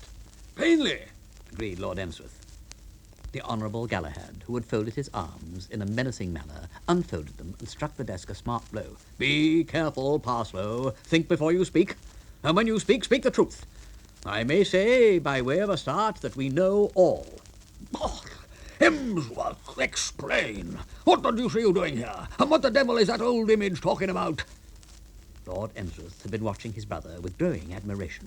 The latter's spirited opening of the case for the prosecution had won his hearty approval. Parslow, produce that pig.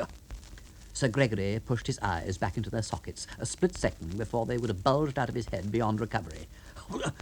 Did you say pig? Pig. What pig? He says what pig? Yes, I heard him. Sir Gregory Parslow again had trouble with his eyes. I don't know what you are talking about. The Honourable Galahad unfolded his arms again and smote the desk a blow that unshipped the cover of the inkpot. Parslow, you sheep-faced, shambling exile from hell, he cried. Disgorge that pig immediately. My Empress, Added Lord Emsworth. Precisely. Empress of Blandings, the pig you stole last night. Sir Gregory Parslow rose slowly from his chair. do you mean to tell me that you seriously Accuse Parslow, sit down. Oh, Sir Gregory choked. I always knew, Emsworth, that you were as mad as a coot. as a what? Whispered his lordship. Coot, Said the Hon. Galahad curtly. Sort of duck. He turned to the defendant again. Vituperation will do you no good, young Parslow. We know that you have stolen that pig. I haven't stolen any damn pig. What would I want to steal a pig for? The Honourable Galahad snorted. Parslow, will you or will you not cough up that pig? I haven't got a pig. That is your last word, is it? I haven't seen the creature. Why a coot? Asked Lord Emsworth, who'd been brooding for some time in silence. Very well, said the Honourable Galahad. If that is the attitude you propose to adopt, there is no course before me but to take steps. And I'll tell you the steps I'm going to take, young Parslow. Often and often, when I've been sitting at my desk, I've remembered a good story that simply cried out to be put into my reminiscences, and every time I've said to myself, no, I've said, that would wound young Parslow. Good as it is, I can't use it. I must respect young Parslow's feelings. Well, from now on, there will be no more forbearance. The world shall know you for what you are, the only man who was ever thrown out of the Café de l'Europe for trying to raise the price of a bottle of champagne by raffling his trousers at the main bar. And what's more, I'll tell the full story of the prawns. A sharp cry escaped Sir Gregory. His face turned a deep magenta. And if Empress of Blandings is not back in her sty this afternoon, you will find it in my book. But I keep telling you, cried the suffering baronet, that I know nothing whatever about your pig. Ha! I've not seen the animal since last year's agricultural show. Oh, I didn't know it had disappeared until you told me. The Honourable Galahad stared fixedly at him through the black-rimmed monocle. Come, Clarence, he said. Oh, are we going? Yes, said the Honourable Galahad with quiet dignity. There is nothing more that we can do here. Let us get away from the house before it is struck by a thunderbolt.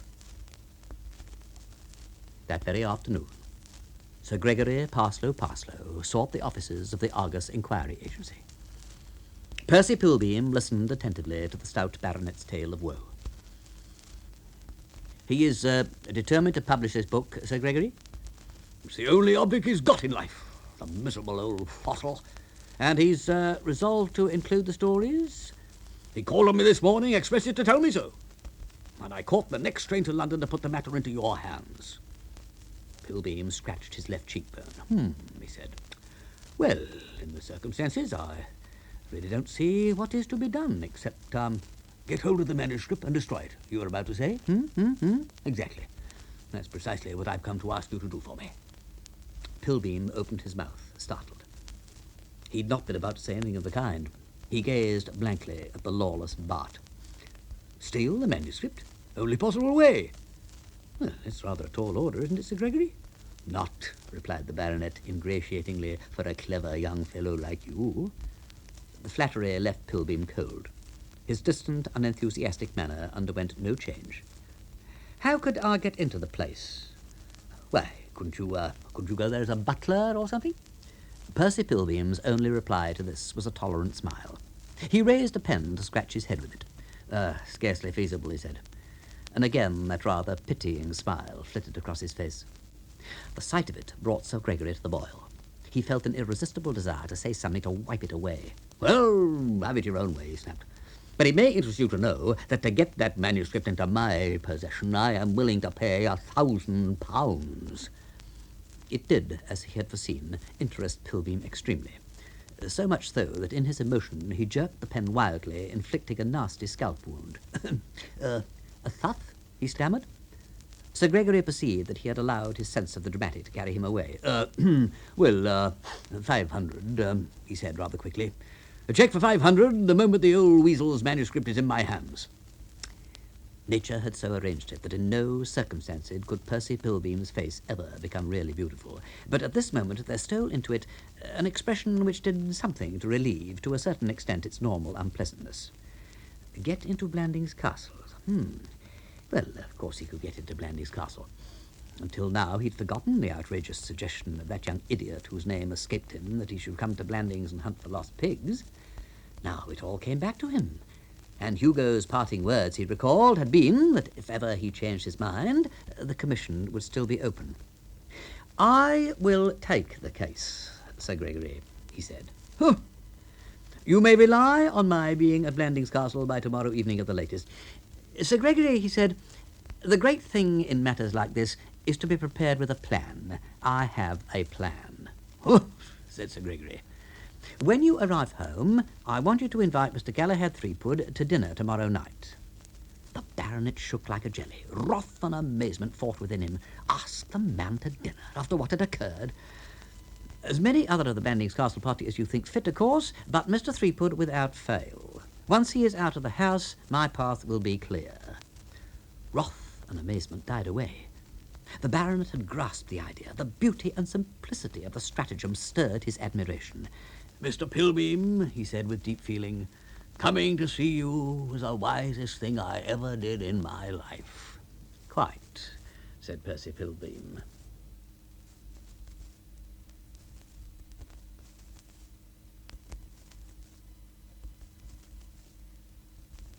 Sir Gregory Parslow, afraid of the scurrilous revelations in Galahad's memoirs, had consulted Percy Pilbeam, the private detective. Pilbeam, encouraged by an offer of £500, had agreed to attempt to steal the manuscript. Oblivious of this dastardly plot, the Honourable Galahad Threepwood, having reread the half-dozen pages which he had written since luncheon, attached them with a brass paper fastener to the main body of his monumental work and placed the manuscript in its drawer. He left the small library and, descending the broad staircase, observed Beach in the hall below.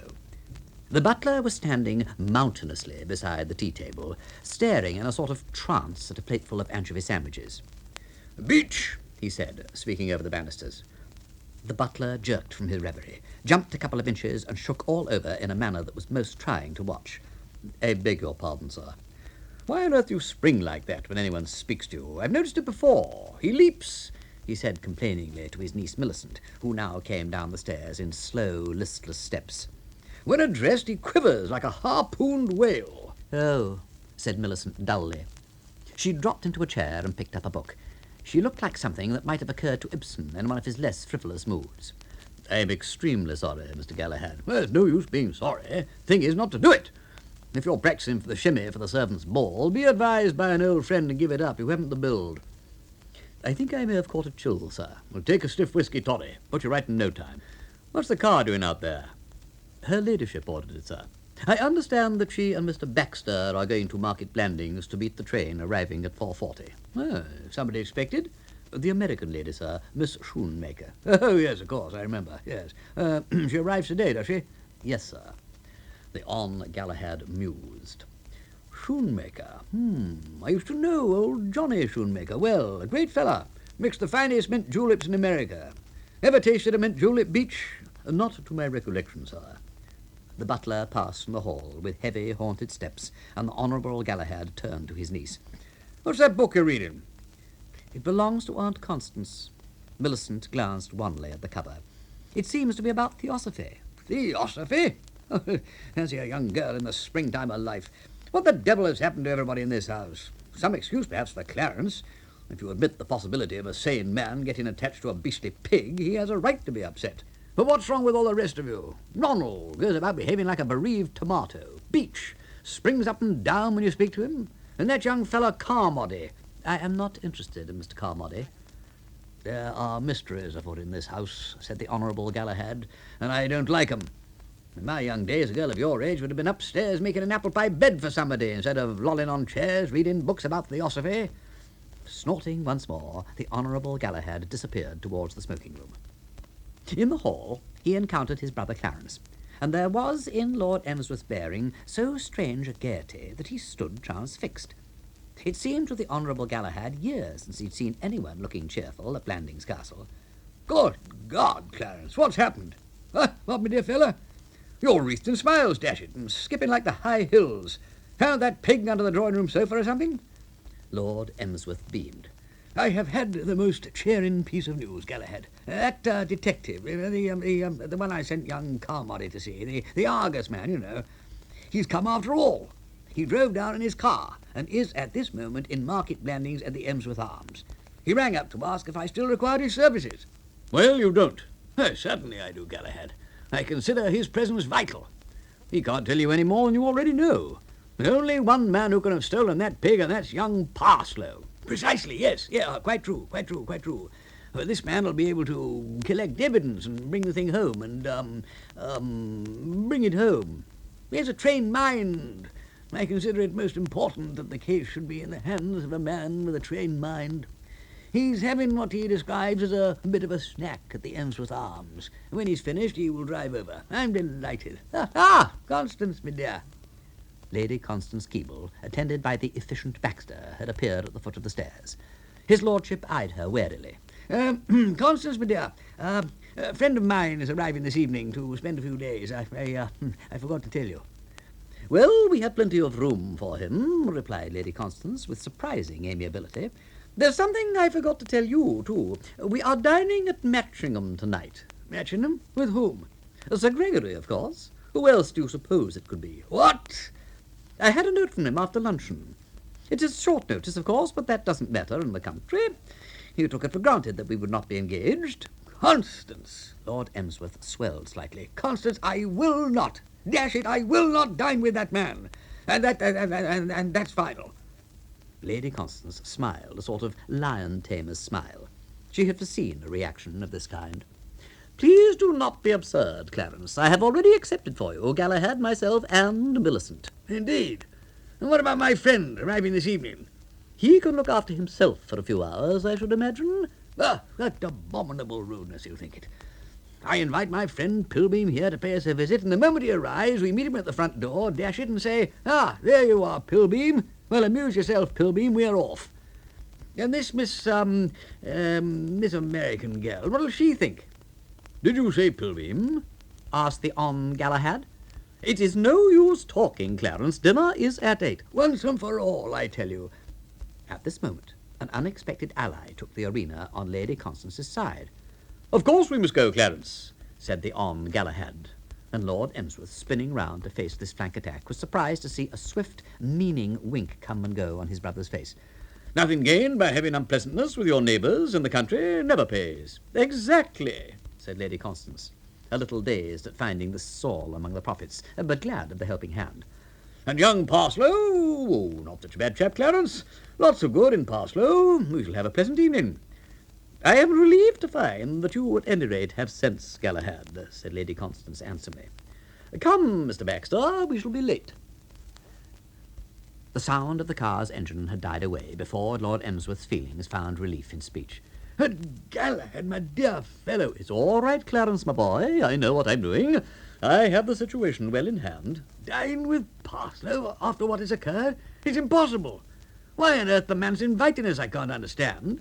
I suppose he thinks if he gives us dinner, I shall relent and omit the prawn story. That's a clever move. Not that it'll work. But what do you want to go for? Shall I tell you something, Clarence? Something that'll interest you? Certainly, my dear fellow, certainly, most decidedly. Something that will bring the sparkle to your eyes? By all means, I shall enjoy it. You know what we're going to do tonight? After dining with Parslow and sending Constance back in the car? No? We are going to steal his pig, my boy. What? It came to me in a flash while Constance was talking. Parslow stole the Empress. Very well, we'll steal Pride of Matchingham. Then we'll be in a position to look young Parslow squarely in the eye and say, what about it? Lord Emsworth swayed gently. His brain, never a strong one, had tottered perceptibly on its throne. Galahad. Only thing to do. Reprisals. Recognize military maneuver. But how? Galahad, how can it be done? Easily. Puffy Bencher and I stole old Wivenhoe's pig at Hammers Easton in the year 95. We put it in Plug Basham's bedroom, and we'll put Parslow's pig in a bedroom, too. In a bedroom? Well, sort of bedroom. We're going to put it in that caravan that your flower-pot-throwing friend Baxter arrived in. Nobody's going to think of looking in there. Then we'll be in a position to talk terms to young Parslow, and I think he will very soon see the game is up. Leave the door open, Beach, said Lady Constance. Very good, your ladyship. I think the smell of wet earth and the flowers is so refreshing, don't you? The butler did not. He was not one of your fresh air men. Rightly conjecturing, however, that the question had been addressed not to him, but to the girl in the beige suit who had accompanied the speaker up the steps, he forbore to reply. He cast an appraising, bulging-eyed look at this girl and decided that she met with his approval. He liked her face, and he liked the way she dressed. As far as Beach was concerned, Sue had passed the censor. I don't think this shower will last long, said Lady Constance. No, said Sue, smiling brightly. And now you must be wanting some tea after your journey. Yes, said Sue, smiling brightly. It seemed as if she had been smiling brightly for centuries. The moment she had alighted from the train and found her formidable hostess and this strangely sinister Mr. Baxter waiting to meet her on the platform, she had begun to smile brightly and had been doing so ever since. When the rain is over, Mr. Baxter, you must show Miss Shoemaker the rose garden. I shall be delighted, said the efficient Baxter. He flashed gleaming spectacles in her direction, and a momentary panic gripped Sue. She feared that already this man had probed her secret. In his glance, it seemed to her, there shone suspicion. My brother is a great rose grower. Yes, isn't he? I think roses are so lovely. The efficient Baxter's large spectacles and heavy eyebrows were beginning to sap Sue's morale.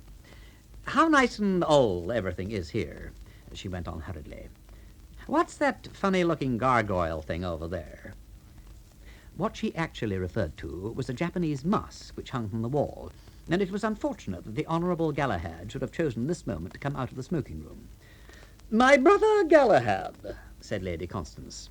Galahad, this is Miss Shoemaker. Really? The Honourable Galahad trotted briskly up. Is it? Oh, bless my soul. Well, well, well. How do you do? Said Sue, smiling brightly. How are you, my dear? I know your father intimately. The bright smile faded. Sue had tried to plan this venture of hers carefully, looking ahead for all possible pitfalls, but that she would encounter people who knew Mr. Shoemaker intimately she had not foreseen. Haven't seen him lately, of course. Let me see. Must be, 25 years since we met. Yes, quite 25 years. I wasn't born then, she said. She became aware of a drooping presence at her side. My niece, Millicent, said Lady Constance. Millicent, my dear, this is Miss Shoemaker. How do you do? Said Sue, smiling brightly. How do you do? Said Millicent, like the silent tomb breaking its silence. Sue regarded her with interest. So this was Hugo's Millicent. She was startled to observe in the girl's eye a look of surprise. Ronnie's friend? Asked Millicent. The Miss Shoemaker Ronnie met at Biarritz? Yes, said Sue faintly.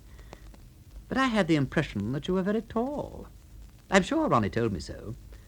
I suppose almost anyone seems tall to that boy, said the Honourable Galahad. Sue breathed again. Life at Blandings Castle was plainly going to be a series of shocks. Have you seen Ronald anywhere, Millicent? Asked Lady Constance. Not since lunch. I saw him half an hour ago, said the Honourable Galahad. He came mooning along under my window. I called him, but he just grunted and wandered off. Well, he will be surprised to find you here, said Lady Constance, turning to Sue. Unless you told him, Galahad. I didn't tell him, no. Never occurred to me that he knew Miss Shoemaker. Forgot you'd met him at Biarritz. What was he like then? Reasonably cheerful? Yes, I think so. Didn't scowl and jump and gasp and quiver all over the place? No. Oh, then something must have happened when he went up to London. It was after he came back that I remember noticing that he seemed upset about something. Ah, the rain stopped. Lady Constance looked over her shoulder. The sky still looks very threatening, she said, but you might be able to get out for a few minutes. Mr. Baxter, she explained, is going to show Miss Shoemaker the rose garden. No, he isn't, said the Honourable Galahad, who'd been scrutinising Sue through his monocle with growing appreciation. I am. Old Johnny Shoemaker's little gal. Why, there are 100 things I want to discuss. The last thing Sue desired was to be left alone with the intimidating Baxter. She rose quickly. I'd love to come, she said. They went out, and a moment later, the efficient Baxter, starting as if a sudden thought had entered his powerful brain, rose abruptly and made quickly for the stairs.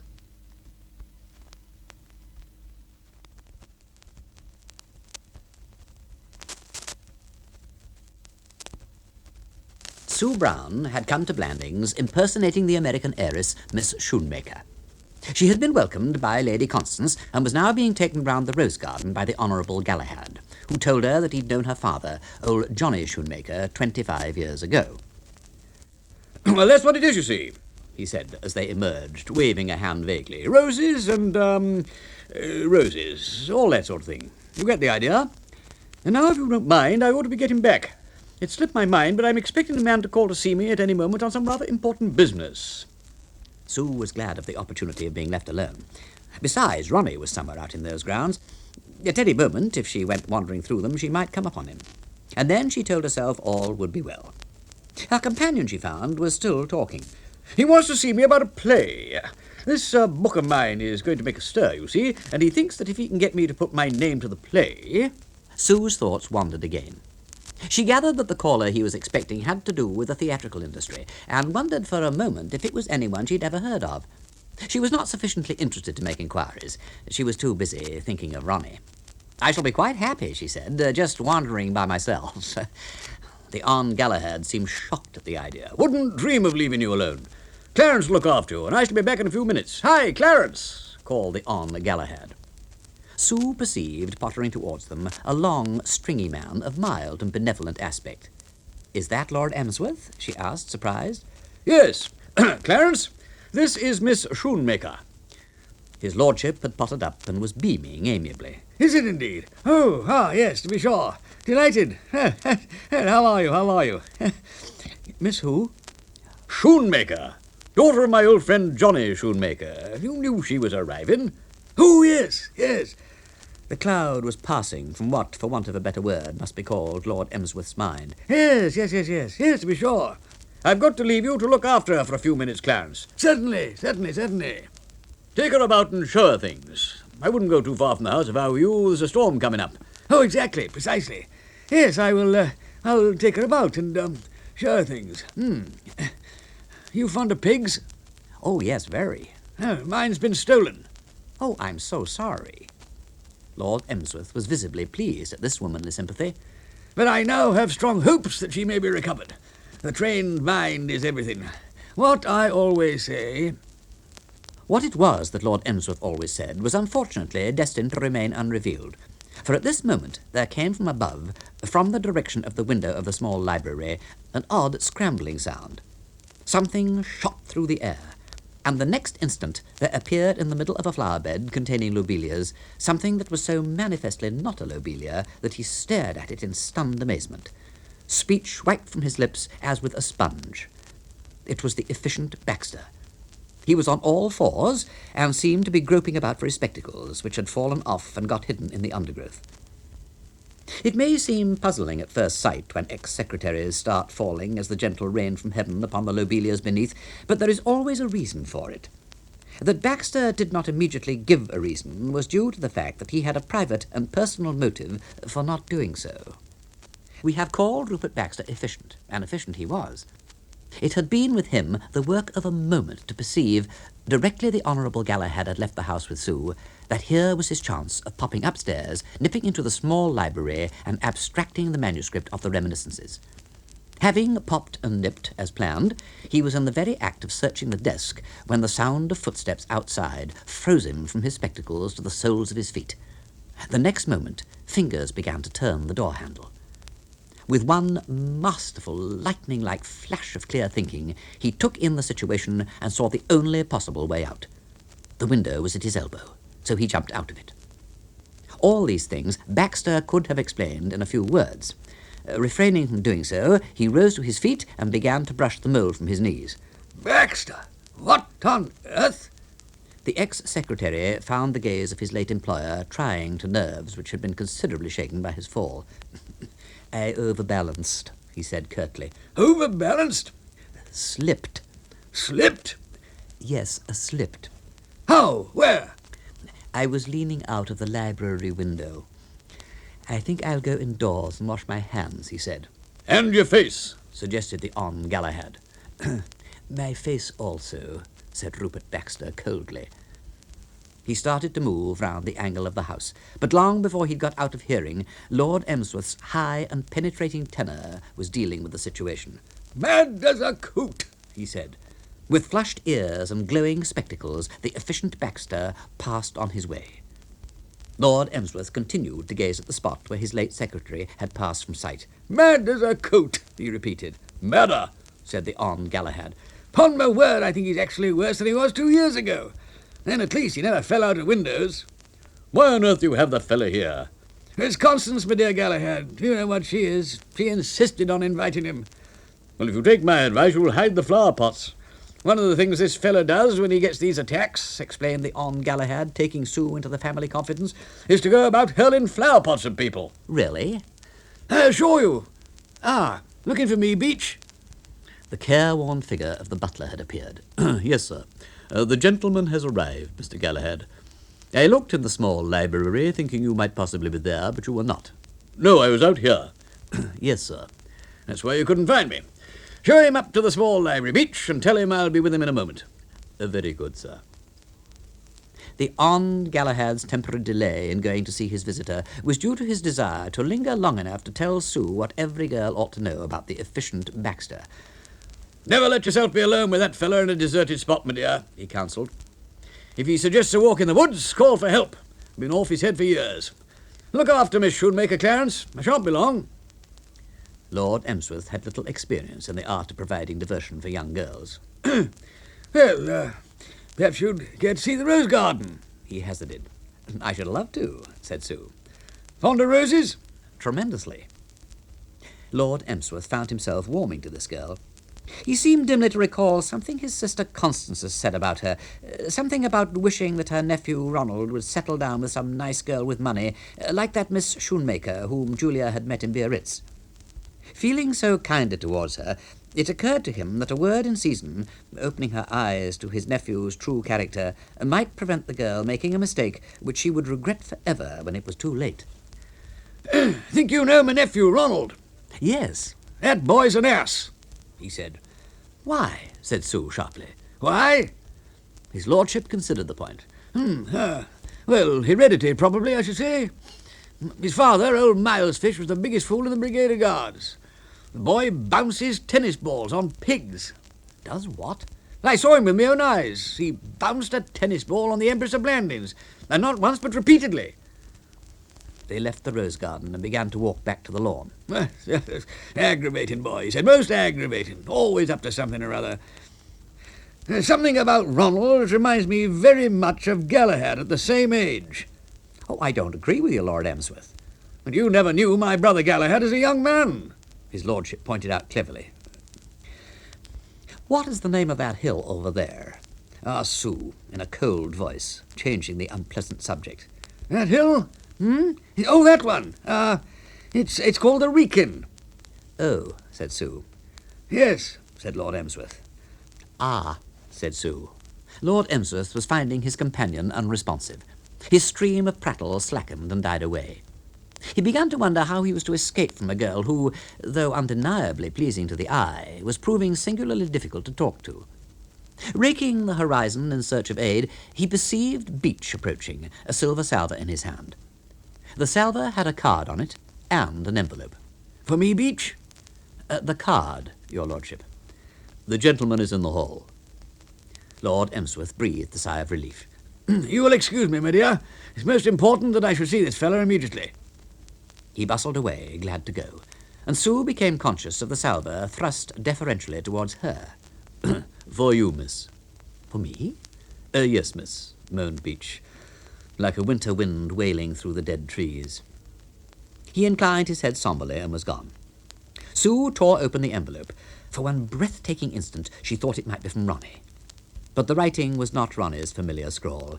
It was bold, clear, decisive writing, the writing of an efficient man. She looked at the last page. Yours sincerely, R.J. Baxter. Sue's heart was beating faster as she turned back to the beginning. Dear Miss Shoemaker, wrote the efficient Baxter, at the risk of annoying you by the intrusion of my private affairs, I feel that I must give you an explanation of the incident which occurred in the garden in your presence this afternoon. From the observation, in the grossest taste, which Lord Emsworth let fall in my hearing, I fear you may have placed a wrong construction on what took place. I allude to the expression mad as a coot, which I distinctly heard Lord Emsworth utter as I moved away. The facts were precisely as I stated. I was leaning out of the library window, and chancing to lean too far, I lost my balance and fell. That I might have received serious injuries and was entitled to expect sympathy, I overlook. But the words mad as a coot I resent extremely. Had this incident not occurred, I would not have dreamed of saying anything to prejudice you against your host. As it is, I feel that in justice to myself I must tell you that Lord Emsworth is a man to whose utterances no attention should be paid. He is, to all intents and purposes, half-witted. His relatives look on him as virtually an imbecile, and have, in my opinion, every cause to do so. In these circumstances, I think I may rely on you to attach no importance to his remarks this afternoon. Yours sincerely, R. Baxter. P.S. You will, of course, treat this as entirely confidential. P.P.S. If you are fond of chess and would care for a game after dinner, I am a good player. P.P.S.S. or Bezique. Sue thought it a good letter, neat and well expressed. Why it had been written she could not imagine. It had not occurred to her that love, or at any rate a human desire to marry a wealthy heiress, had begun to burgeon in R.J. Baxter's bosom. All alone? She turned, her heart beating quickly. The voice speaking close behind her had had something of the effect of a douche of iced water down her back. It was the Honourable Galahad, back from his interview with the gentleman, and the sight of him did nothing to calm her agitation. He was eyeing her, she thought, with a strange and sinister intentness. You know, said the Honourable Galahad, it's been a great treat to me meeting you, my dear. I haven't seen any of your people for a number of years, but your father and I correspond pretty regularly. He tells me all the news. Did you leave your family well? Quite well. How was your Aunt Edna? Fine, said Sue feebly. Ah, said the Hon. Galahad.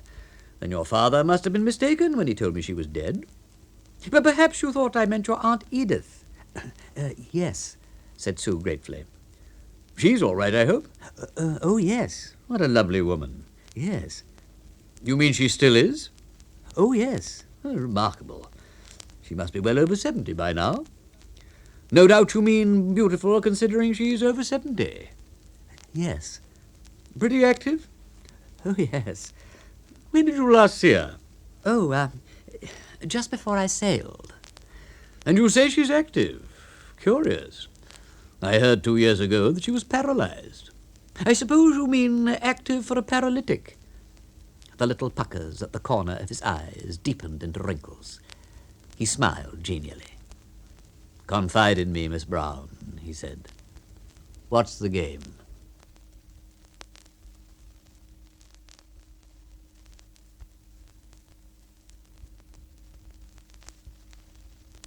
The Honourable Galahad Threepwood had rumbled Sue Brown. His visitor, a theatrical manager called Mason, caught sight of Sue in the garden and recognised her as one of his chorus girls. After Galahad had charged her with the impersonation of Miss Shoemaker, Sue told him that she was in love with his nephew, Ronnie Fish, and had come to Blandings to patch up the quarrel. To her amazement, Galahad was delighted with her explanation. It's the finest thing I've ever heard. It restores my faith in the younger generation. And a girl like you seriously contemplates marrying a boy like Ronnie. Oh, well, he said resignedly, seeming to brace himself to make the best of a distasteful state of affairs. Well, it's your business, I suppose. After all, the great thing is to get you into the family. A girl like you is what this family's been needing for years. He patted her kindly on the shoulder, and they started to walk towards the house. As they did so, two men came out of it. One was Lord Emsworth, the other was Percy Pilbeam. At the moment when Sue caught sight of him, the proprietor of the Argus Inquiry Agency was prepared for almost anything. One of the few things he was not prepared for was Sue, and at the sight of her he leaped a clear 3 inches and nearly broke a collar stud. "Gaw," he said. I beg your pardon, said Lord Emsworth.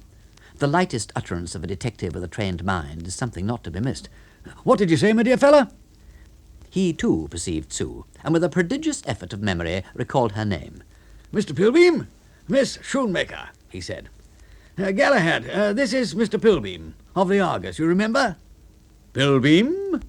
How do you do? Pilbeam? Said the Hon. Galahad, looking intently at the proprietor of the Argus. Were you ever connected with a paper called Society Spice, Mr. Pilbeam? The gardens of Blandings Castle seemed to the detective to rock gently. He swallowed painfully. Never, he gasped. Certainly not. No, never. Fellow of your name used to edit it. Uncommon name, too. Relation, perhaps. Distant. Well, I'm sorry you're not the man, said the Hon. Galahad regretfully. I've been wanting to meet him. He wrote a very offensive thing about me once. Most offensive thing. Lord Emsworth, who had been according the conversation with rather meagre interest, which he gave to all conversations that did not deal with pigs, created a diversion. I wonder, he said, if you would like to see some photographs. It seemed to Pilbeam, in his disordered state of mind, strange that anyone would suppose that he was in a frame of mind to enjoy the family album, but he uttered a strangled sound which his host took for acquiescence. Of the Empress, I mean, of course. They'll give you some idea of what a magnificent animal she is. They will, stimulate you. I'll go to the library and get them out. The Hon. Galahad was now his old affable self again. You doing anything after dinner? He said. There was some talk, said Sue, of a game of bezique with Mr. Baxter. Don't dream of it, said the Hon. Galahad vehemently. I was thinking that if I hadn't got to go out to dinner, I'd like to read you some of my book. I think you'd appreciate it. I'll tell you what I'll do. I'll give you the thing to read. Which is your room? The garden room, I think it's called. Oh, yes. Yes, well, I'll bring the manuscript to you before I leave. He sauntered off. There was a moment's pause. Then Sue turned to Pilbeam. Her chin was tilted. There was a defiance in her eye. "Well," she said. "What on earth are you doing here?" he asked. "Well, if you must know, I came here to see Ronnie and try to explain about that night at Mario's." There was a pause. "What was the name the old man called you?" "Shoemaker." "Why did he call you that?" "Because that's who he thinks I am." "I don't believe there is such a name. I never got such a shock in my life as when I met you just now. I thought I was seeing things. Do you mean to say you're here under a false name, pretending to be somebody else?" "Yes." "Well, I'm hanged. And as friendly as you please with everybody?" "Yes." "Everybody except me." "Why should I be friendly with you? You've done your best to ruin my life." "Never mind," said Sue impatiently. There was another pause. "That Galahad fellow seems to look on you as a daughter or something. We are great friends, so I see. And he's going to give you his book to read?" "Yes." A keen, purposeful, Argus Inquiry Agent sort of look shot into Pilbeam's face. "Do you want to make some money?" "No," said Sue. "What? Of course you do. Everybody does." "Do you know why I'm here? I've stopped wondering why you're anywhere. You just seem to pop up. Now listen. You'll admit that if I liked, I could give you away and spoil whatever it is that you're up to in this place. Well, but I'm not going to do it, if you will be sensible." "Sensible?" "Now listen," he said. "I want your help. I'll tell you why I'm here. The old boy thinks I've come down to find his pig, but I haven't. I've come to get that book your friend Galahad is writing. What? Yeah, I thought you'd be surprised. Yes, that's what I'm after. There's a man living here who's scared stiff that there's going to be a lot of stories about him in that book, and he came to see me at my office yesterday and offered me £100 if I'd get into the house somehow and snitch the manuscript. And you, being friendly with the old buster, has made everything simple. You think so easy. All you have to do is hand it over to me, and there's 50 quid for you. And if I don't do what you want, I suppose you'll tell them who I really am. That's it. Well, I'm not going to do anything of the kind. What? And if you want to tell these people who I am, go ahead and tell them. I will. Do. But just bear in mind that the moment you do, I shall tell Mr. Threepwood that it was you who wrote that thing about him in Society Spice. Percy Pilbeam swayed like a sapling in the breeze. He found no words with which to reply. He was still trying to recover from this deadly thrust when the opportunity for speech passed. Millicent had appeared and was walking along the terrace towards them. She wore her customary air of settled gloom. On reaching them, she paused. "Hello," said Millicent from the depths. Hello, said Sue. The library window framed the head and shoulders of Lord Emsworth. Pilbeam, my dear fella, will you come up to the library? I've found the photographs. Millicent eyed the detectives retreating back with a mournful curiosity. Who's he? Man named Pilbeam. Pill, I should say, is right. What makes him waddle like that? Sue was unable to supply a solution to this problem. Millicent came and stood beside her, and leaning on the stone parapet, gazed disparagingly at the park. Ever read Schopenhauer? She asked after a silence. No. You should. Great stuff. She fell into a heavy silence again, her eyes peering into the gathering gloom. Schopenhauer says that life's a mixture of suffering and boredom. You've got to have one or the other. His stuff's full of snappy cracks like that. You'd enjoy it. Well, I'm going for a walk. You coming? I don't think I will, thanks. Just as you like. Schopenhauer says suicide's absolutely okay. He says Hindus do it instead of going to church. She moved off a few steps, then returned. Oh, look, sorry if I seem loopy, she said. Something on my mind. Fact is, I've just got engaged to be married to my cousin, Ronnie. The trees that stood out against the banking clouds seemed to swim before Sue's eyes. An unseen hand had clutched her by the throat and was crushing the life out of her. Ronnie? Yes, said Millicent, rather in the tone of voice which Schopenhauer would have used when announcing the discovery of a caterpillar in his salad. We fixed it up just now. She wandered away, and Sue clung to the terrace wall. That at least was solid in a world that rocked and crashed. I say, it was Hugo. She was looking at him through a mist, but there was never any mistaking Hugo Carmody. I say, did she tell you? Sue nodded.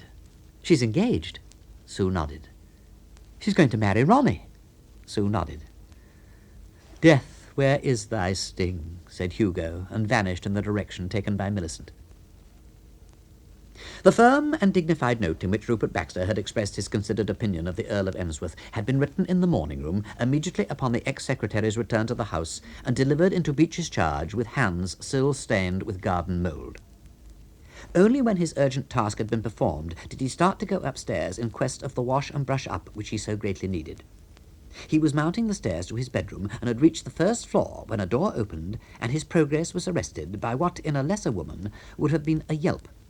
Proceeding as it did from the lips of Lady Constance Keble, we must call it an exclamation of surprise. "Mr. Baxter!" "May I come in?" he said curtly. "But Mr. Baxter," said Lady Constance. He paused for a moment to grit his teeth, then closed the door. "What have you been doing, Mr. Baxter?" "Jumping out of the window." "Jumping out of the window?" He gave a brief synopsis of the events which had led up to his spirited act. Lady Constance drew in her breath with a remorseful hiss. "Oh, dear," she said, "how foolish of me. I should have told you." "I beg your pardon."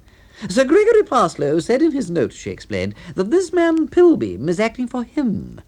"Acting for him?" "Yes. Apparently Sir Gregory went to see him yesterday and has promised him a large sum of money if he will obtain possession of my brother Galahad's manuscript. This is why he has invited us to dinner tonight, to get Galahad out of the house. So there was no need for you to have troubled." There was a silence. "I'm so sorry, Mr. Baxter." "I see," he said. "Well, it might perhaps have spared me some little inconvenience had you informed me of this earlier, Lady Constance. I have bruised my left chin somewhat severely, and as you see, made myself rather dirty. Furthermore, the impression my actions have made upon Lord Emsworth is that I am insane. Oh, dear. He even specified the precise degree of insanity. As mad as a coot were his words. Well, it cannot be helped. The thing now is to think of some way of recovering lost ground." "You mean if you could find the Empress?" "Exactly. Oh, Mr. Baxter, if only you could." "I can." Lady Constance stared at his dark, purposeful, efficient face in dumb admiration. "In any matter of this kind," he said, "the first thing to do is to seek a motive for stealing Lord Emsworth's pig." "Carmody." "Mr. Carmody?" "Precisely. He is Lord Emsworth's secretary, and a most inefficient secretary, a secretary who stands hourly in danger of losing his position. He searches wildly about in his mind for means of consolidating himself in Lord Emsworth's regard. Then he has an idea. He thinks to himself that if he removes the pig and conceals it somewhere and then pretends to have found it and restores it to its owner, Lord Emsworth's gratitude will be so intense that all danger of his dismissal will be at an end." "But Mr. Baxter—" The ex-secretary raised a compelling hand. "But he would not have undertaken a thing like this single-handed. He would require an accomplice, and I think I know who that accomplice is. Beach." "Beach?" The spectacles raked her keenly. "Have you observed Beach closely of late?" She shook her head. She was not a woman who observed butlers closely. "He has something on his mind. He is nervous, guilty, conscience-stricken. I have half a mind to go and question him." "Oh, Mr. Baxter, would that be wise? He'll give notice." "Tcha," said the efficient Baxter, "there are plenty of other butlers." And with this undeniable truth, he stalked from the room. He hurried down the stairs. He passed through the green baize door that led to the quarters of the Blandings Castle staff, and he was making his way along the dim passage to the pantry, where at this hour Beach might be suspected to be, when its door opened abruptly and a vast form emerged. It was the butler, and from the fact that he was wearing a bowler hat, it was plain that he was seeking the great outdoors. Baxter stopped in mid-stride and remained on one leg, watching. Then, as his quarry disappeared in the direction of the back entrance, he followed quickly. Out in the open, it was almost as dark as it had been in the passage. That grey, threatening sky had turned black by now. It was a swollen mass of inky clouds, heavy with thunder. But it took more than dirty weather to quell the efficient Baxter when duty called. Like the character in Tennyson's poem who followed the gleam, he followed the butler. There was but one point about Beach which even remotely resembled a gleam, but it happened to be the only one which at this moment really mattered. He was easy to follow. The shrubbery swallowed the butler. A few seconds later, it had swallowed the efficient Baxter.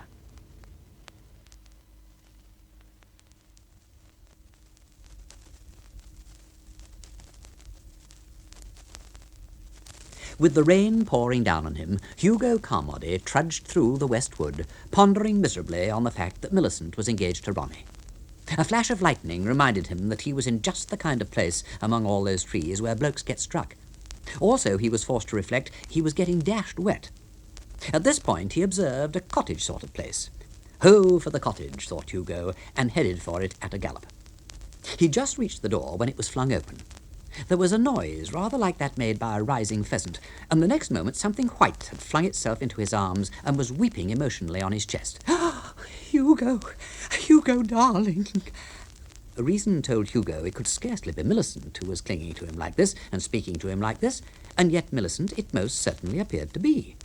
She continued to speak, still in the same friendly, even chatty strain. "Hugo! Hugo, save me!" "Oh, righto. I went in there to shelter from the rain, and it's all pitch dark." Hugo squeezed her fondly, and with a sort of relief that comes to men who find themselves squeezing where they had not thought to squeeze. He was bewildered. If this melting mood was due to the fact that Millicent, while in the cottage, had seen a ghost, Hugo wanted to meet that ghost and shake its hand. There, he said, "it's all right." But it isn't. It what? It isn't. There's a man in there." "A man?" "Yes. I didn't know there was anybody there, and it was pitch dark, and I heard something move, and I said, 'Who's that?' And then he suddenly spoke to me. In German." "In German?" "Yes. Well, I'm going to have a look." "Oh, Hugo, stop! Stop, you'll be killed!" She stood there, rigid, straining her ears for sounds of the death struggle. Then a dim form appeared. "I say, Millicent." "Hugo, are you all right?" Yes, I'm all right. I say, Millicent, do you know what?" "No, what?" A chuckle came to her through the darkness. "It's the pig." "It's what?" "The pig. It's Empress of Blandings, large as life. Come and have a look." Millicent had a look. "How on earth did she get here?" "That's what I'm going to find out," said Hugo. "What is this place, anyway?" "It used to be a gamekeeper's cottage, I believe." "Well, there seems to be a room up above," said Hugo, striking a match. "I'm going to go up there and wait. It's quite likely that somebody will be along to feed the animal, and I'm going to see who." They climbed the crazy stairs and lowered themselves cautiously to a floor which smelled of mice and mildew. Below, all was in darkness, but there were holes through which it would be possible to look when the time should come for looking. "You don't think this floor will give way?" she asked rather nervously. "Oh, I shouldn't think so. Why?" "Well, I don't want to break my neck." "Oh, you don't you? Well, I would jolly well like to break mine," said Hugo, speaking tensely in the darkness. It had just occurred to him that now would be a good time for a heart-to-heart talk. "If you suppose I'm keen on going on living with you and Ronnie doing the wedding glide all over the place, you're dash well mistaken. I take it you're aware that you've broken my bally heart, what?" "Oh, Hugo," said Millicent, "I can't believe this engagement has really happened." "Well, how did it happen?" "Well, it sort of happened all of a sudden. I was feeling miserable and very angry with you and all that, and I met Ronnie, and he took me for a stroll, and we went down by the lake and started throwing little bits of stick at the swans. And suddenly Ronnie sort of grunted and said, 'I say,' and I said, 'Hello,' and he said, 'Will you marry me?' and I said, 'All right.' And he said, 'I ought to warn you that I despise all women,' and I said, 'And I loathe all men,' and he said, 'Right-ho, I think we shall be very happy.'" "I see. I only did it to score off you. You succeeded." A trace of spirit crept into Millicent's voice. "Well, what did you want to go sneaking off to London for, then, and stuffing that beastly girl of yours with food? Look, she isn't my girl, and she isn't beastly. She is. Well, you seem to get on with her all right. I saw you chatting on the terrace together as cosily as damn it." "What?" "Miss Schoonmaker."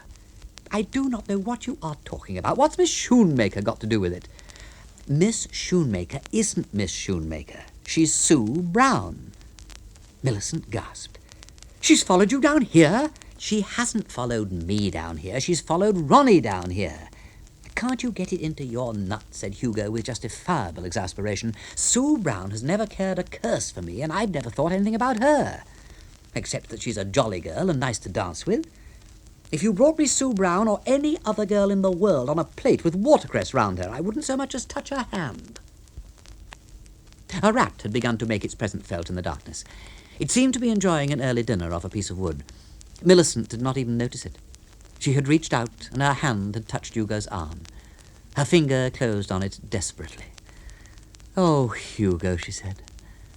The arm became animated. It clutched her, drew her along the mouse and mildewed-scented floor, and time stood still. And then there came the sound of the cottage door opening, and a moment later light shone through the holes in the floor. They looked down. On the floor below stood a lantern, and beside it a man of massive build, who, from the golloping noises that floated upwards, appeared to be giving the Empress those calories and proteins which a pig of her dimensions requires so often and in such large quantities. This good Samaritan raised the lantern, and its light fell upon his face. And as she saw that face, Millicent, forgetting prudence, uttered in a high, startled voice a single word. "Beach!" Down below, the butler stood congealed. It seemed to him that the voice of conscience had spoken. He was still standing like a statue when Hugo and Millicent arrived. He nerved himself to speak. "Good evening, sir." "Good evening, miss." "What's all this?" said Hugo. "Well, sir," he replied. Millicent was staring at the Empress, who, after one courteous look of inquiry at the intruders, had given a brief grunt of welcome and returned to the agenda. "You stole her, Beach. You!" The butler quivered. Mr. Ronald had sworn him to secrecy, and even to Square himself he could not betray him. "Yes, miss," he replied. Oh, Beach. Yes, miss. It was I who stole the animal. I did it for your sake, miss. Hugo eyed him sternly. Beach, he said, this is pure apple sauce, sir. Apple sauce, I repeat. What do you mean you stole the pig for her sake? The butler was now calm. He had constructed his story, and he was going to stick to it. In order to remove the obstacles in your path, miss. Obstacles? I am aware that it is your desire to contract a union with Mr. Carmody, and I knew that there would be objections raised on the part of certain members of the family. So far, said Hugo critically, this sounds to me like drivel of the purest water, but go on. Thank you, sir. And then it occurred to me that were his lordship's pig to disappear, his lordship would, on recovering the animal, be extremely grateful to whoever restored it. It was my intention to apprise you of the animal's whereabouts and suggest that you should inform his lordship that you had discovered it. In his gratitude, I fancied, his lordship would consent to the union. Beach, cried Millicent, you're an angel. Thank you, miss. A topper, agreed Hugo. Thank you, sir. However did you get such a corking idea? It came to me, miss. I'll tell you what it is, Beach, said Hugo earnestly. When you hand in your dinner pail in due course of time, and may the moment be long distant, you've got to leave your brain to the nation. Have it pickled and put in the British Museum. I never heard of anything so brilliant in my puff. Of course the old boy will be all over us. He'll do anything for us, said Millicent. This is not merely a scheme, it is more. It is an egg. Pray silence for your chairman, I want to think. Outside, the storm had passed. Birds were singing. Far away, the thunder still rumbled. I've worked it all out, said Hugo at length. The longer we wait, the more grateful he will be. Give him another 48 hours, I suggest, and he will have reached the stage where he will deny us nothing. Then we'll simply leave the Empress here. No, said Hugo decidedly.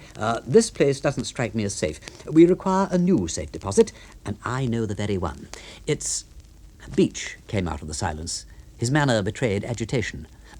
If it is all the same to you, sir, I would much prefer not to hear it. Eh? It would be a great relief to me, sir, to be able to expunge the entire matter from my mind. I have been under a considerable mental strain of late, sir, and I really don't think I could bear any more of it. It may be my imagination, but I have rather fancied, from the way he has looked at me occasionally, that Mr. Baxter harbours suspicions. All right, Beach, said Hugo. After what you've done for us, your lightest wish is law. You can be out of this if you want to. Come along, Millicent. We must be shifting. Are you going to take her away now, this very moment? I pass this handkerchief through the handy ring, which you observe in the nose, and ho! Alley up! Goodbye, Beach, said Millicent. I can't tell you how grateful we are. I'm glad to have given satisfaction, miss. I wish you every success and happiness, sir. Left alone, the butler drew in his breath till he swelled like a balloon, then poured it out again in a long, sighing puff. He picked up the lantern and left the cottage. On reaching the house, he was informed by footman James that Lord Emsworth had been inquiring for him and desired his immediate presence in the library. He did not even tremble. Beach! Your lordship? The butler now became aware that his employer was not alone. Dripping in an unpleasant manner on the carpet, for he seemed somehow to have got himself extremely wet, stood the efficient Baxter. Your lordship, he said again, for Lord Emsworth appeared to be experiencing some difficulty in continuing the conversation. What?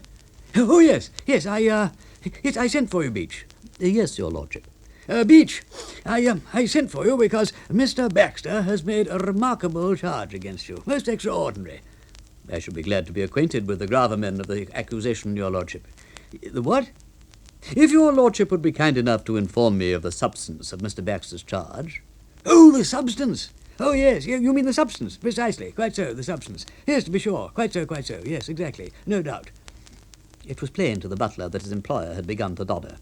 What is it that Mr. Baxter says, your lordship? Look, you tell him, Baxter. Yes, tell him, dash it. The efficient Baxter moved a step closer and began to drip on another part of the carpet. His spectacles gleamed determinedly.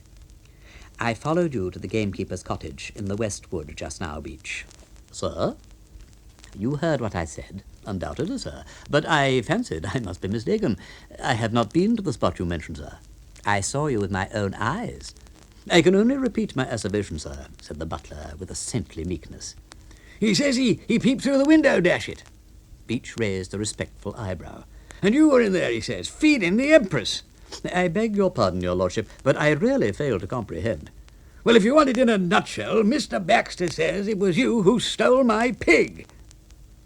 Might I speak frankly, your lordship? Dash it, man, we want you to speak frankly. That's the whole idea. Get on, say what you like. Well then, your lordship, I think it possible that Mr. Baxter, if he will pardon my saying so, may have been suffering from a hallucination. "Ta!" said the efficient Baxter. "You mean he's potty?" Really, Lord Emsworth? "Oh, I'm not saying you are, my dear fellow, only, It is quite obvious to me, said Baxter stiffly, that this man is lying. Wait, he continued, raising his hand. Are you prepared to come with his lordship and me to the cottage now, at this very moment, and let his lordship see for himself? No, sir. Ha! I should first, said Beach, wish to go downstairs and get my hat. Quite right, agreed Lord Emsworth cordially. Very sensible. May catch a nasty cold in the head. Certainly, get your hat, Beach, and meet us at the front door. Very good, your lordship. A bystander, observing the little party that was gathered some 5 minutes later on the gravel outside the great door of Blandings Castle, would have noticed about it a touch of chill, a certain restraint. None of its 3 members seemed really in the mood for a ramble through the woods. Beach, though courtly, was not cordial. The face under his bowler hat was the face of a good man misjudged. Baxter was eyeing the sullen sky as though he suspected it of something, and as for Lord Emsworth, he had just become conscious that he was about to accompany through the dark and deserted ways one who might quite possibly become homicidal. One moment, he said. He scuttled into the house again and came out looking happier. He was carrying a stout walking stick with an ivory knob on it.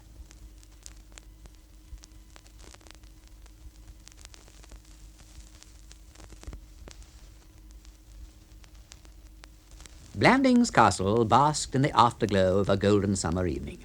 But to Ronnie Fish, slumped in an armchair in his bedroom on the 2nd floor, the improved weather conditions brought no spiritual uplift. In asking Millicent to marry him, he had gone, he now definitely realized, too far. He groaned in spirit and became aware that he was no longer alone. The door had opened, and his friend Hugo Carmody was in the room. He noted with a dull surprise that Hugo was in the conventional costume of the English gentleman about to dine. Hello, said Hugo. Not dressed? The gong's gone. I don't want any dinner. No dinner? No. Oh, ill or something? No. But you don't want any dinner? I see. Yeah, rummy. However, your affair, of course.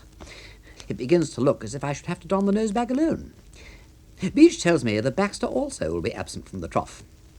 He's upset about something, it seems, and has asked for a snort and sandwiches in the smoke-room. As for the pustule pill-beam, said Hugo grimly, I propose to interview him at the earliest possible date, and after that he won't want any dinner either. Where are the rest of them? Oh, don't you know, said Hugo, surprised. They're dining over at old Parslow's, your aunt, Lord Emsworth, old Galahad, and Millicent. He coughed.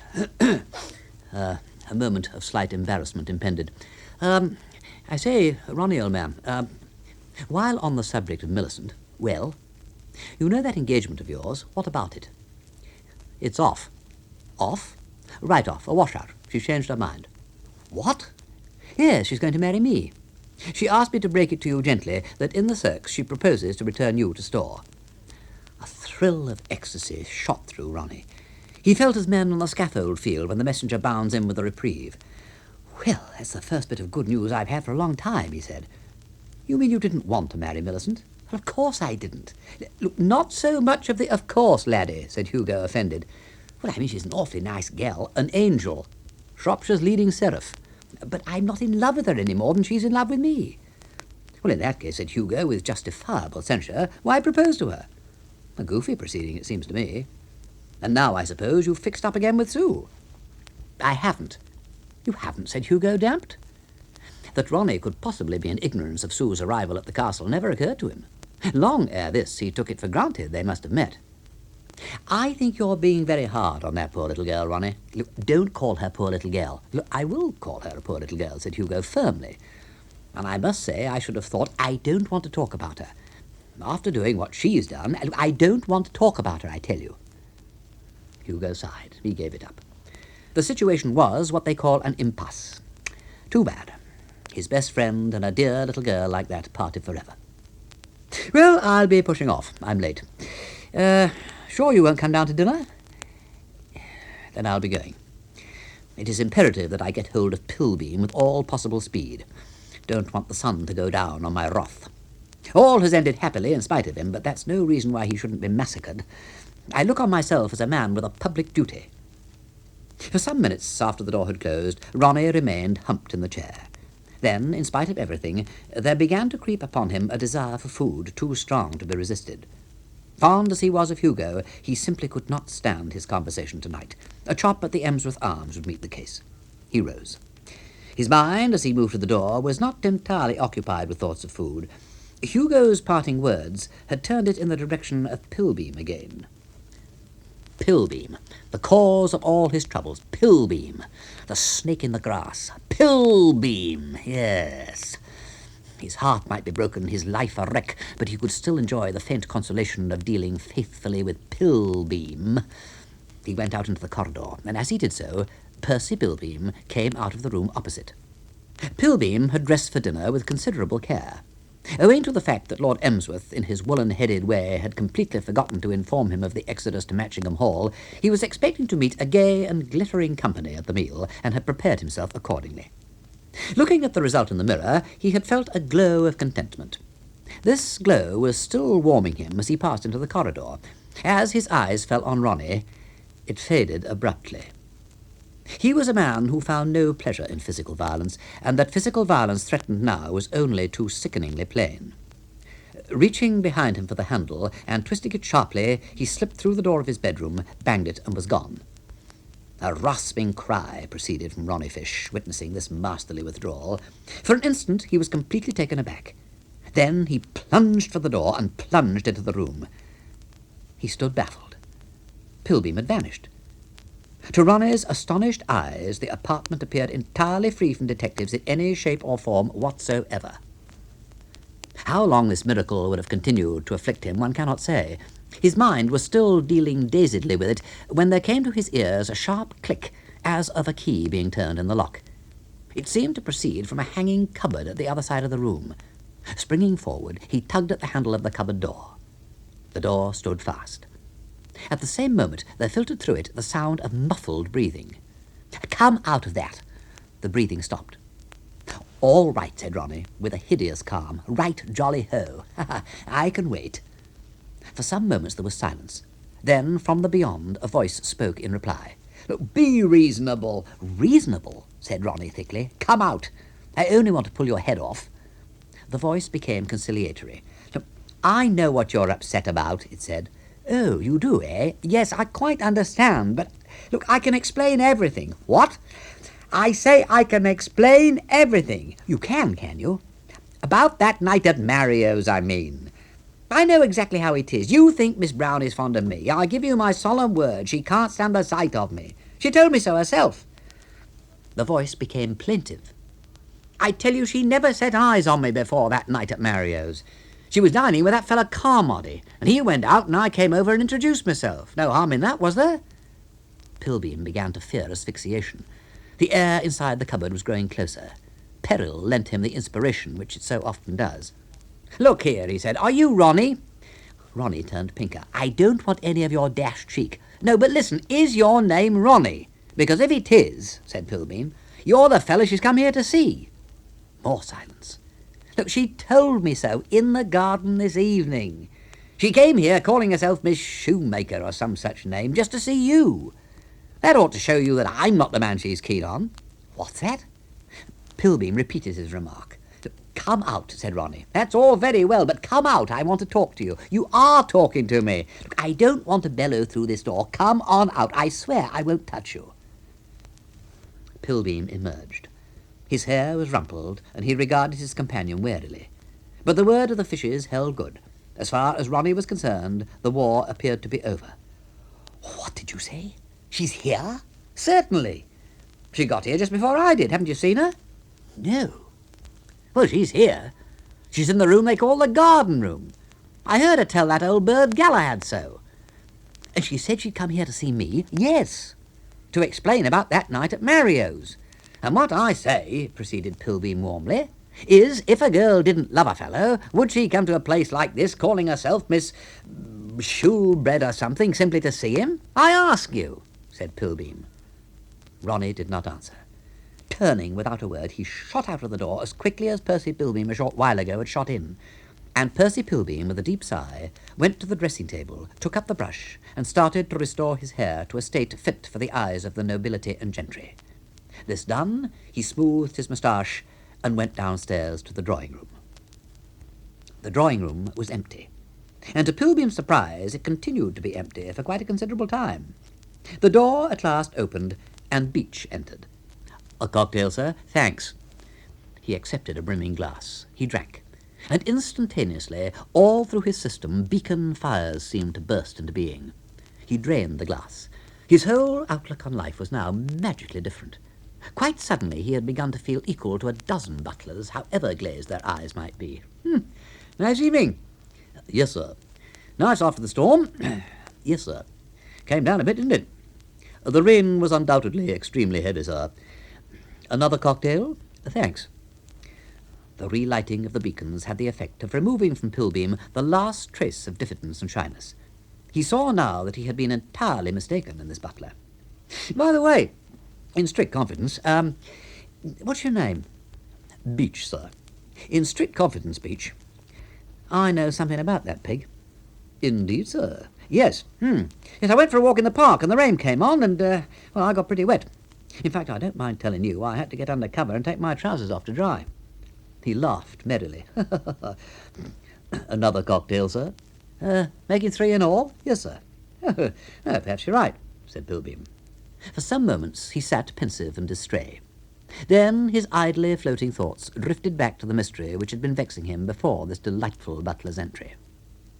"I say, Beach, I've been waiting here hours and hours. Where's this dinner I heard you beating gongs about? Where is everybody?" "His lordship and her ladyship and Mr. Galahad and Miss Threepwood are dining at Mettringham Hall." "What, with old Pop Parslow?" "With Sir Gregory Parslow, sir. Yes." Pilbeam chuckled. "Talking of old Parslow, Beach, you did say your name was Beach?" "Yes, sir." "Yeah, with a capital B?" "Yes, sir." "Well, talking of Parslow, Beach, I could tell you something about him, something he's up to." "Indeed, sir, but I'm not going to." "Respect client's confidence, slip seal, professional secret." "Yes, sir, as you rightly say. Yes." "Any more of that stuff in that shaker, Beach?" "A little, sir, if you consider it judicious." "That's just what I do consider it. Start pouring." The detective sipped luxuriously, fuller and fuller every moment of an uplifting sense of well-being. He was filled with an overwhelming desire to confide in somebody. "As a matter of fact, Beach," he said, "I could tell you all sorts of things about all sorts of people. Practically everybody in this house I could tell you something about. What's the name of that chap with the light hair, for instance? The old boy's secretary." "Mr. Carmody, sir." "Carmody, that's the name. Well, I could tell you something about Carmody." "Indeed, sir?" "Yes.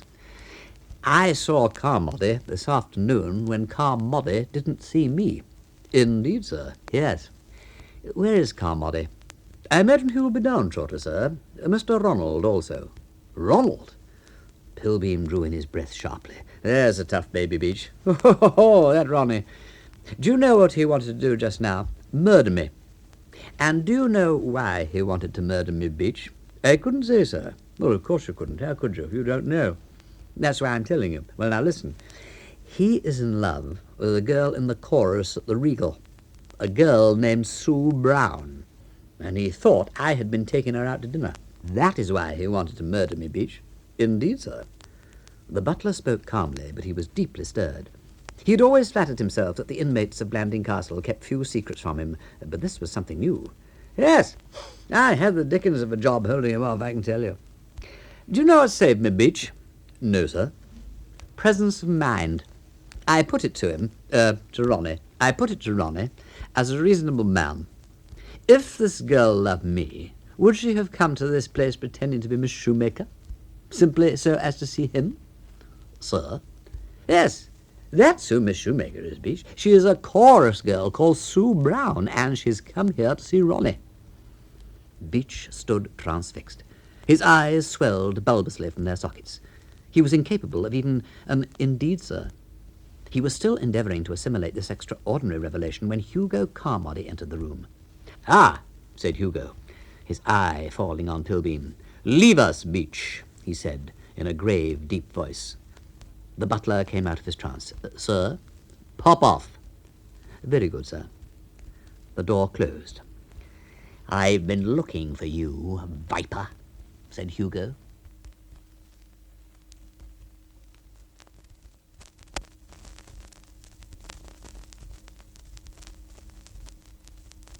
Hugo Carmody had been looking forward to a tete-a-tete with Percy Pilbeam.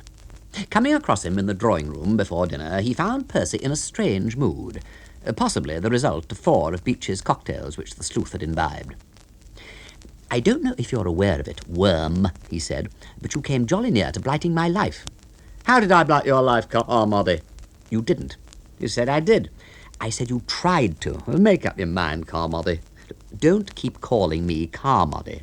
But Carmody, protested Pilbeam, it's your name, isn't it? Certainly it is. Then why try to hush it up, Carmody? Be frank and open. I don't mind people knowing my name. I glory in it. It's Pilbeam, Pilbeam, Pilbeam. That's what it is. Pilbeam.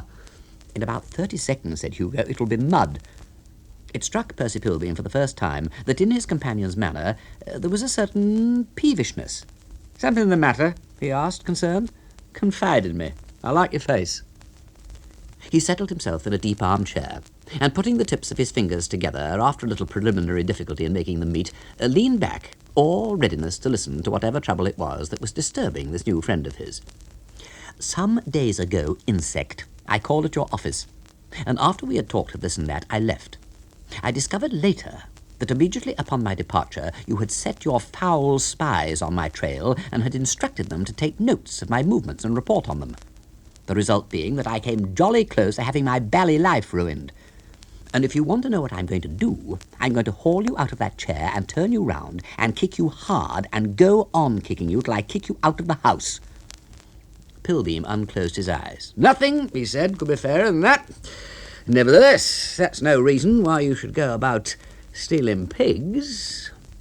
Hugo had often read stories in which people reeled and would have fallen had they not clutched at whatever it was they clutched at. He had never expected to undergo that experience himself. What do you mean? He said thickly. Pilbeam's eyes opened. What do I mean? What do you think I mean?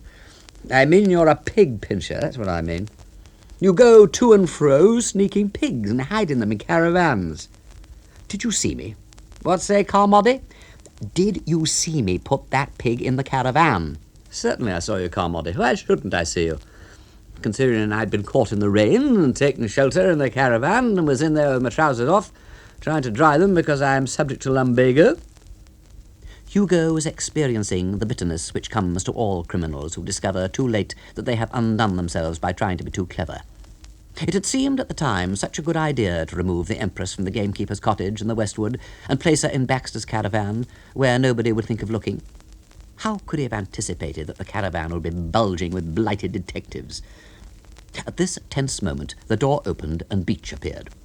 I beg your pardon, sir, but do you propose to wait any longer for Mr. Ronald? Eh? Certainly not, said Pilbeam. Who the devil's Mr. Ronald, I should like to know? I didn't come to this place to do a fast cure. I want my dinner, and I want it now. And if Mr. Ronald doesn't like it, he can do the other thing.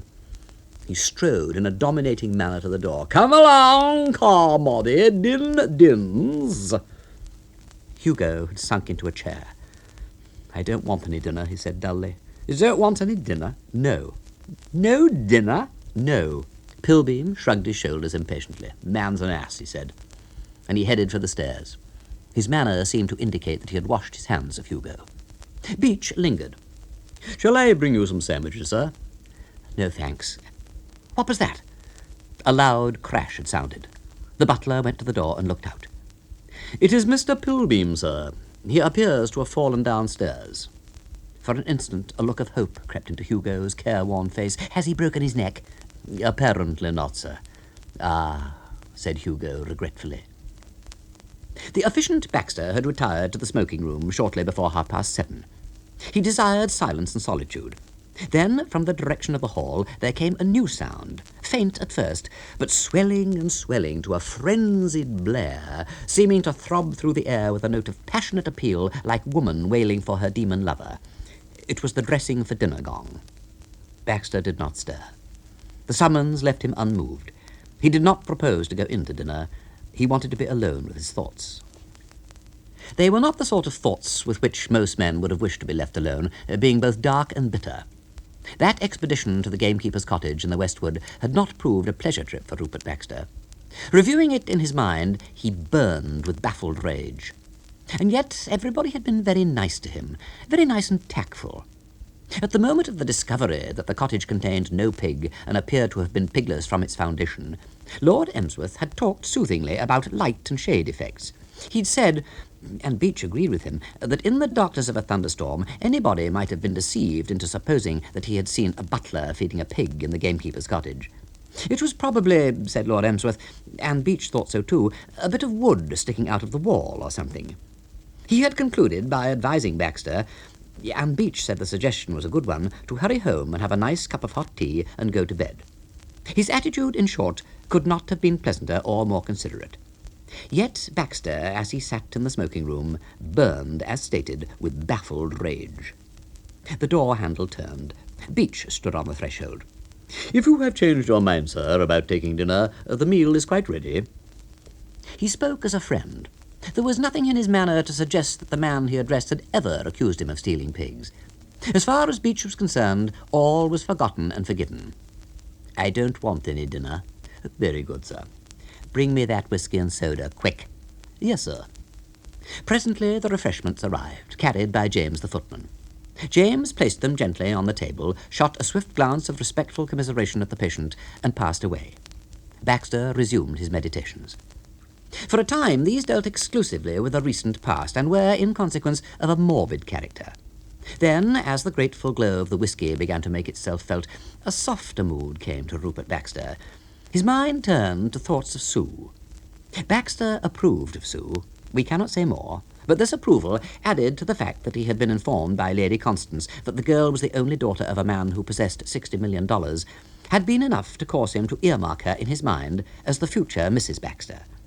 In that capacity he had docketed her and filed her away at the first moment of their meeting. Naturally, therefore, the remarks which Lord Emsworth had let fall in her hearing had caused him grave concern. It hampers a man in his wooing if the girl he has selected for his bride starts with the idea that he is as mad as a coot. He congratulated himself on the promptitude with which he had handled the situation. That letter which he had written her could not fail to put him right in her eyes. In fact, it seemed to him that he could almost hear the wedding bells ringing already. Then, coming out of his dreams, he realized that it was the telephone. He reached for the instrument with a frown, annoyed at the interruption, and spoke with an irritated sharpness. "Hello. Blandings Castle? Yes. Post Office Market Blandings speaking. Telegram for Lady Constance Keble." "I will take it." "Lady Constance Keble, Blandings Castle, Market Blandings, Shropshire, England," said the voice. "Handed in at Paris." "Where?" "Paris, France." "Oh. Well?" "Terribly sorry. Hear news. Stop. So disappointed. Shall be unable. Come to you later as going back America at end of month. Stop. Do hope we shall be able arrange something when I return next year. Stop. Regards. Stop." "Yes." "Signed, Myra Shoemaker." Baxter's mouth had fallen open. The forehead above the spectacles was wrinkled, the eyes behind them staring blankly and with a growing horror. He hung up the receiver. His brain was numbed. Myra Shoemaker telegraphing from Paris? Then who was this girl who was at the castle calling herself by that preposterous name? An impostor, an adventuress? She must be. And if he made a move to expose her, she would revenge herself by showing Lord Emsworth that letter of his. That letter! He must recover it. He must recover it at once. As long as it remained in the girl's possession, it was a pistol pointed at his head. Once let Lord Emsworth become acquainted with those very frank criticisms of himself which it contained, and not even his ally, Lady Constance, would be able to restore him to his lost secretaryship, and Baxter yearned to be back at Blandings Castle in the position he had once enjoyed. At all costs he must recover that letter, and the present moment he perceived was ideal for the venture. The girl must have the thing in her room somewhere, and for the next hour at least she would be in the dining room. He would have ample opportunity for a search. He did not delay. 30 seconds later, he was mounting the stairs, his face set, his spectacles gleaming grimly. A minute later, he reached his destination. The door was ajar. He pushed it open and went in. Blandings Castle, like most places of its size and importance, contained bedrooms so magnificent that they were never used. Of the guest rooms still in commission, the most luxurious was that which had been given to Sue. At the moment when Baxter stole cautiously in, it was looking its best in the gentle evening light. But Baxter was not in sightseeing mood. He ignored the carved bedstead, the cosy armchairs, the pictures, the decorations, and the soft carpet into which his feet sank. The beauty of the sky through the French windows that gave onto the balcony drew but a single brief glance from him. Without delay, he made for the writing desk which stood against the wall near the bed. There were several pigeonholes in the desk, but not one of them contained the fatal letter. The drawer of the dressing table now suggested itself as a possibility. He left the desk and made his way towards it.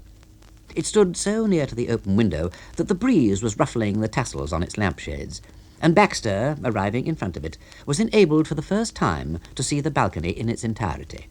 And as he saw it, his heart seemed to sideslip. Leaning upon the parapet and looking out over the sea of gravel that swept up to the front door from the rhododendron-fringed drive, stood a girl.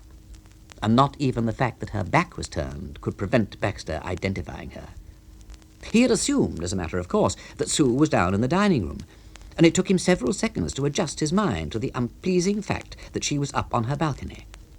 There was nothing for it, he realized, but to give up his quest and go. He started to tiptoe silently to the door, and had just reached it when, from the other side, there came to his ears a sound of chinking and clattering. The sound, in fact, which is made by plates and dishes when they are carried on a tray to a guest who has asked her hostess if she may take dinner in her room. As the door handle turned, Rupert Baxter, even in this black hour efficient, dropped on all fours and slid under the bed as smoothly as if he'd been practicing for weeks. The first sound that came to Rupert Baxter was that made by the placing of the tray on the table.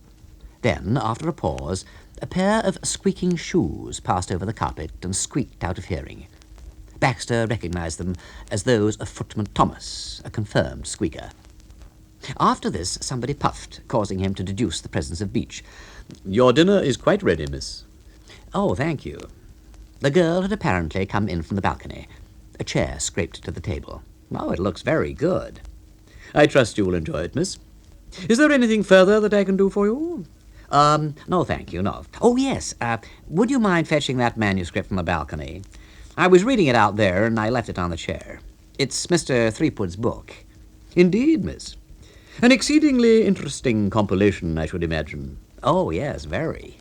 "I wonder if it would be taking a liberty, miss, to ask you to inform me later, at your leisure, if I make any appearance in its pages." "You?" "Yes, miss. From what Mr. Galahad has let fall from time to time, I fancy it was his intention to give me printed credit as his authority for certain of the stories which appear in the book." "Do you want to be in it?" "Most decidedly, miss. I should consider it an honor, and it would please my mother." "Have you a mother, Beach?" Yes, miss. She lives at Eastbourne." The butler moved majestically onto the balcony, and Sue's mind had turned to speculation about his mother and whether she looked anything like him, when there was a sound of hurrying feet without. The door flew open, and Beach's mother passed from her mind like the unsubstantial fabric of a dream. With a little choking cry, she rose to her feet. Ronnie was standing before her.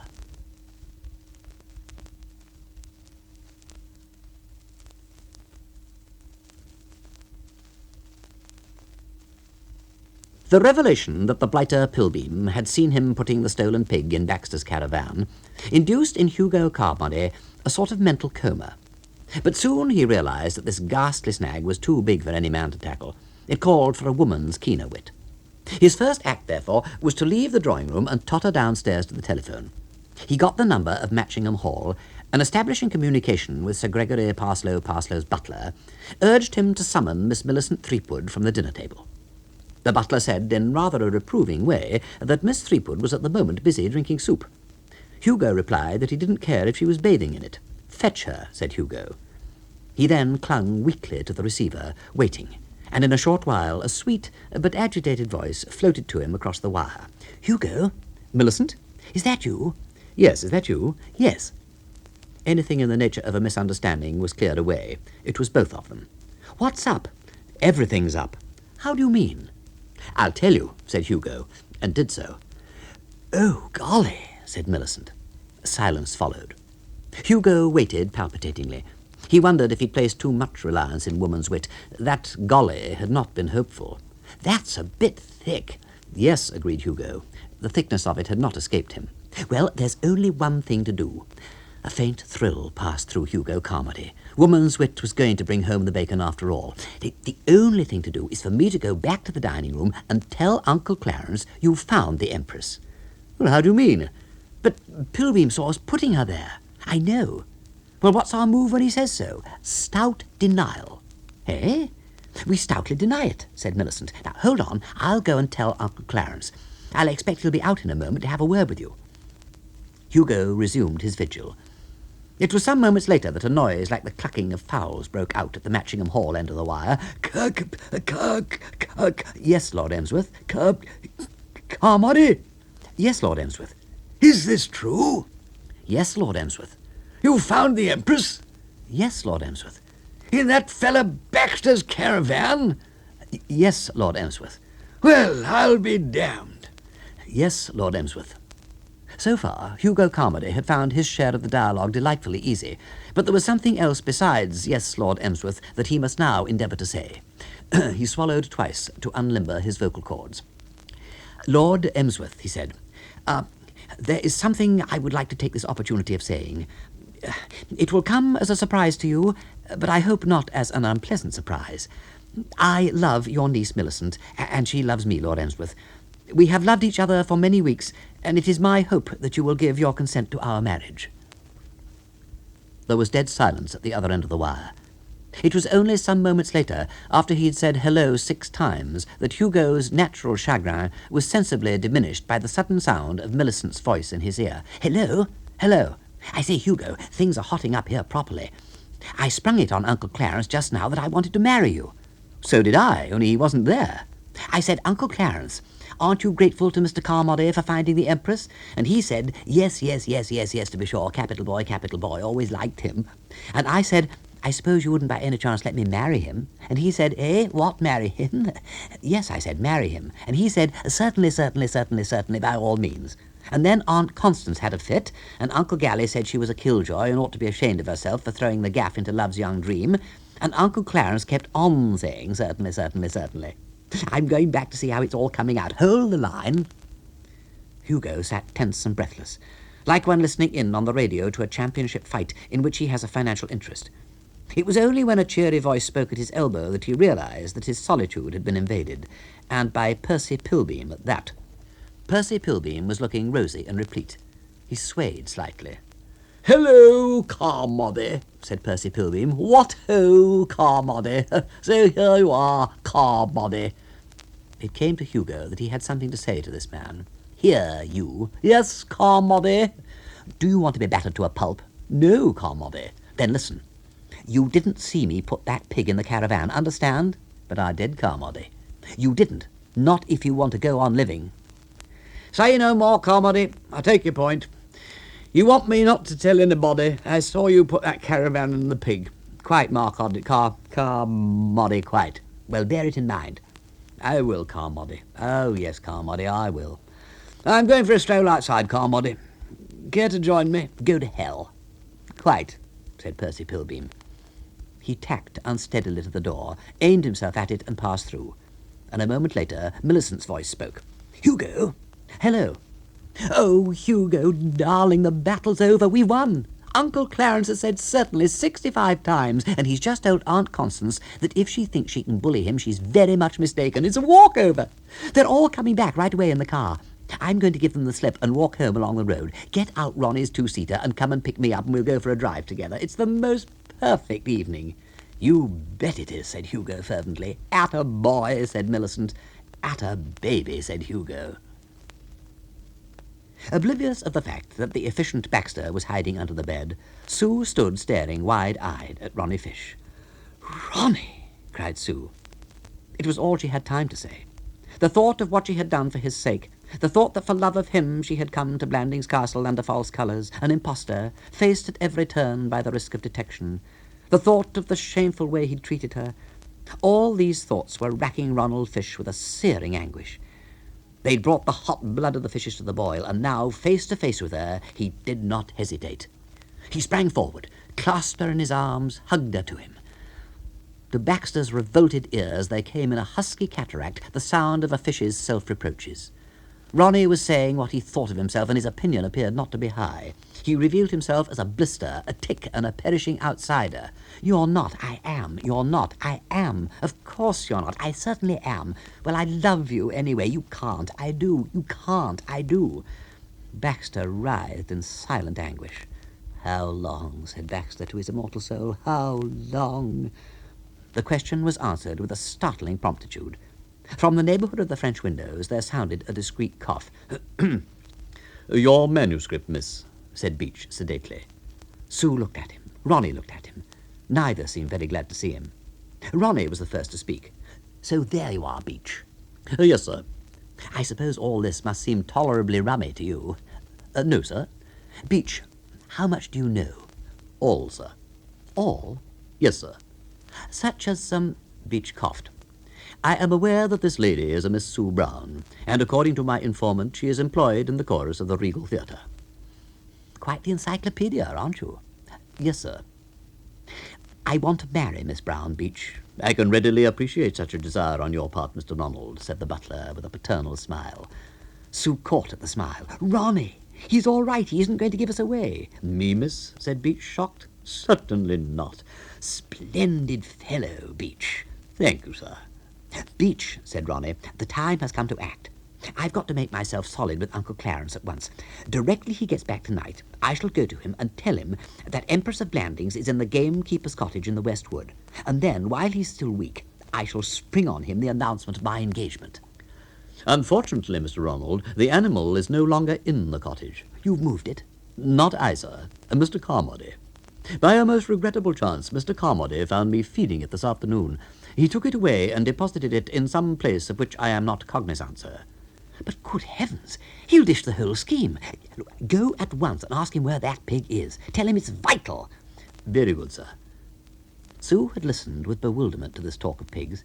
Now, I don't understand, Ronnie. Look, I can't explain now, it's too long, but I can tell you this. If we don't get that pig back, we're in the soup. Ronnie! Ronnie had ceased to pace the room. He was standing in a listening attitude. What's that? He sprang quickly to the balcony, looked over the parapet, and came softly back. Sue! What? It's that blighter Pilbeam, said Ronnie in a guarded undertone. He's climbing up the waterspout. The 9th Earl of Emsworth was not a man who was easily disturbed. But no matter how placid you may be, if you find yourself in close juxtaposition with a man who, when he is not hurling himself out of windows, is stealing pigs and trying to make you believe that they were stolen by your butler, you begin to think a bit. Lord Emsworth was thoroughly upset. As the car bowled up the drive, he was saying to himself that nothing could surprise him now. And yet, something did. As the car turned the corner by the rhododendrons and wheeled into the broad strip of gravel that faced the front door, he beheld a sight which brought the first sound he had uttered since the journey began, bursting from his lips. Good God! What is the matter? Said Lady Constance. Matter? Look! Look at that fellow climbing the waterspout. What? Where? I don't see him. He's just got into the balcony outside one of the bedrooms, said the on Galahad. Lord Emsworth went straight to the heart of the matter. It's that fellow Baxter. There were, he knew, on the premises of Blandings Castle other male adults besides Rupert Baxter, but none of these would climb up waterspouts and disappear over balconies. To Baxter, on the other hand, such a pursuit would seem the normal, ordinary way of passing an evening. Soon, no doubt, he would come out onto the balcony again and throw himself to the ground. That was the sort of fellow Baxter was, a man of strange pleasures. The car had drawn up now outside the front door, and the 9th Earl, accompanied by his brother Galahad, hurried up the steps and entered the hall. As they did so, there came to their ears the sound of running feet. The next moment, the flying figure of Percy Pilbeam came into view, taking the stairs 4 at a time. God bless me soul, said Lord Emsworth. Pilbeam shot through the hall, and more like a startled gazelle than a private inquiry agent, vanished down the steps. His shirt front was dark with dirt stains, and it seemed to Lord Emsworth that he had a black eye. The next instant, there descended the stairs and flitted past with equal speed the form of Ronnie Fish. Lord Emsworth got an entirely wrong conception of the affair. He had no means of knowing what had taken place in the garden room when Pilbeam, inspired by alcohol and flushed with the thought that now was the time to get into that apartment and possess himself of the manuscript of the Honourable Galahad's reminiscences, had climbed the waterspout to put the plan into operation. He knew nothing of the detective's sharp dismay at finding himself unexpectedly confronted with the menacing form of Ronnie Fish. He was ignorant of the lively and promising mix-up which had been concluded by Pilbeam's tempestuous dash for life. All he saw was two men fleeing madly for the open spaces, and he placed the obvious interpretation upon this phenomenon. Baxter, he assumed, had run amok, and had done it with such uncompromising thoroughness that strong men ran panic-stricken before him. The Honourable Galahad, who had turned to watch the procession through the front door with a surprised monocle, turned back and found that he was alone. Lord Emsworth had disappeared. He now beheld him coming back. On his amiable face was the look of determination. In his hand was a gun. "Hey, what?" said the Hon Galahad, blinking. The head of the family did not reply. He was moving towards the stairs. A sound as of disturbed hens made the Honourable Galahad turn again. "Galahad! What is all this? What is happening?" The Honourable Galahad placed his sister in possession of the facts as known to himself. "Clarence has just gone upstairs with a gun." "With a gun?" "Yes, looked like mine, too. Hope he takes care of it." He perceived that Lady Constance had also been seized with the urge to climb. So nimbly did she move that she was on the second landing before he came up with her. And as they stood there, a voice made itself heard from a room down the corridor. "Baxter! Come out! Come out, Baxter, my dear fellow, immediately!" In the race for the room from which the words had appeared to proceed, Lady Constance, getting off to a good start, beat her brother by a matter of 2 lengths. She was thus the first to see a sight unusual, even at Blandings Castle. Her young guest, Miss Shoemaker, was standing by the window, looking excited and alarmed. Her brother Clarence, pointing a gun expertly from the hip, was staring fixedly at the bed, and from under the bed, a little like a tortoise protruding from its shell, there was coming into view the spectacled head of the efficient Baxter.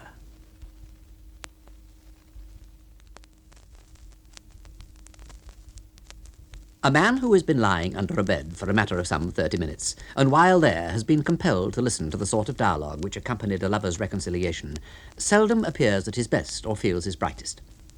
There was fluff in Mr. Baxter's hair, dust on his clothes, and on Baxter's face a scowl of concentrated hatred of all humanity. Lord Emsworth, prepared for something pretty wild-looking, found his expectations exceeded. He tightened his grasp on the gun, and to ensure a more accurate aim, raised the butt of it to his shoulder, closing one eye and allowing the other to gleam along the barrel. "Have you covered, my dear fellow?" he said mildly. "Don't point that damn thing at me." "I shall point it at you. And at the slightest sign of violence—" "Clarence!" It was Lady Constance who spoke. "Put that gun down." "Certainly not." "Clarence!" "Oh, all right." "And now, Mr. Baxter, I'm sure you can explain." "Explain? What on earth is there to explain? The thing's obvious." "Can't say I've quite got to the bottom of it," murmured the Honourable Galahad. "Fellow under bed? Why? Why under bed? Why here at all?" "My dear Galahad, think. That flower pot affair, you remember?" "Oh, you mean, Exactly. Yes, of course. Subject to these attacks, you mean?" "Precisely." "Clarence?" "All very well to say Clarence like that. You know yourself he isn't right in the head.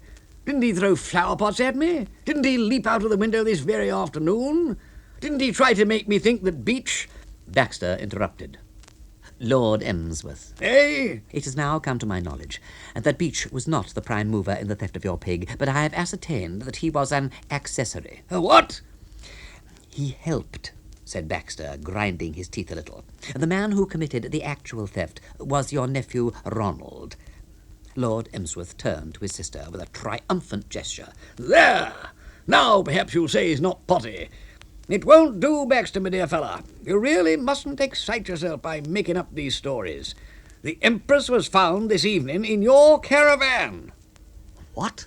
"In your caravan, where you put her when you stole her." In my caravan?" Baxter passed a feverish hand across his dust-stained forehead. Illumination came to him. Then that's what that fellow Carmody did with the animal. Lady Constance intervened. Clarence, will you kindly use whatever slight intelligence you may possess? The theft of your pig is one of the most trivial and unimportant things that ever happened in this world, and I consider the fuss that has been made about it quite revolting. Do ask yourself, Clarence, and try to answer the question as reasonably as is possible for a man of your mental calibre. What earthly motive would Mr. Baxter have for coming to Blandings Castle and stealing pigs? Lord Emsworth did not wilt beneath his sister's dominating eye. He met it boldly, and boldly answered back. And ask yourself, Constance, he said, what earthly motive Mr. Baxter has for anything he does. Yes, said the Hon Galahad loyally. What motive had our friend Baxter for coming to Blandings Castle and scaring girls stiff by hiding under beds? Mr. Baxter, she said, as if she were calling on him for an after-dinner speech. But Rupert Baxter had had no dinner. His eyes flashed through their lenses. His mouth tightened. I will explain. I knew you would have an explanation, cried Lady Constance. I have. A very simple one. And short, I hope, asked Lord Emsworth. Quite short, said Rupert Baxter. I came to this room, he said, to try to recover a letter which I had written to this lady who calls herself Miss Shoemaker. Well, of course she calls herself Miss Shoemaker. It's her name, my dear fella. God bless my soul, if a girl's name's Shoemaker, naturally she calls herself Miss Shoemaker. Yes, if it is. But hers is not. It is Brown. Listen, my dear fella, said Lord Emsworth soothingly, you are only exciting yourself by going on like this. Now, what I suggest is that you go to your room and put a cool compress on your forehead and lie down and take a good rest. I'll send Beach up to you with some nice bread and milk. Her name is Brown, repeated Baxter. Sue Brown.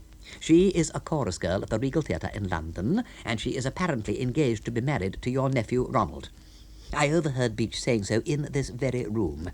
Whoever she is an impostor who has come here under a false name. While I was in the smoking room some time back, a telegram came through on the telephone from Market Blandings. It was signed Myra Shoemaker, and it had been handed in Paris this afternoon. That is all I have to say, concluded Baxter. I will now leave you, and I sincerely hope I shall never set eyes on any of you again. Good evening. His spectacles glinting coldly, he strode from the room, and in the doorway collided with Ronnie, who was entering. Clumsy idiot, said the efficient Baxter, and was gone. In the room he had left, Lady Constance Keble had become a stony figure of menace, and Sue quailed before her. "Ronnie," cried Sue weakly. "What's all this?" asked the last of the fishes. Lady Constance wheeled round upon him. "Ronald, who is this girl?" "Eh?" Ronnie was conscious of a certain uneasiness. Something was evidently up, but it might be that airy nonchalance would save the day. "Well, you know her, don't you? Miss Shoemaker. Met her with me in London." "Is her name Brown, and is she a chorus girl?" "Why, yes," admitted Ronnie. It was a bombshell, but Eton and Cambridge stood it well. "Why, yes. As a matter of fact, that's right." Words seemed to fail Lady Constance. Judging from the expression on her face, this was just as well. "I'd been meaning to tell you about that," said Ronnie. We are engaged." "Clarence!" Hey? said Lord Emsworth. His thoughts had been wandering. "You heard?" Heard what? "If you have not been sufficiently interested to listen, I may inform you that Ronald has just announced his intentions of marrying a chorus girl." Oh, "So that is all the comment you have to make, is it?" Hey? What about? "The point I have been endeavouring to make you understand," went on Lady Constance with laborious politeness, "is that your nephew Ronald has announced his intention of marrying into the Regal Theatre chorus." Who?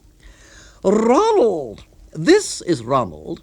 He is anxious to marry Miss Brown, a chorus girl. This is Miss Brown." Oh, how do you do? said Lord Emsworth. He might be vague, but he had the manners of the old school. Ronnie interposed. The time had come to play the ace of trumps. "She isn't an ordinary chorus girl." "From the fact of her coming to Blandings under a false name," said Lady Constance, "I imagined not. It shows unusual enterprise. Look, what I mean, continued Ronnie, is...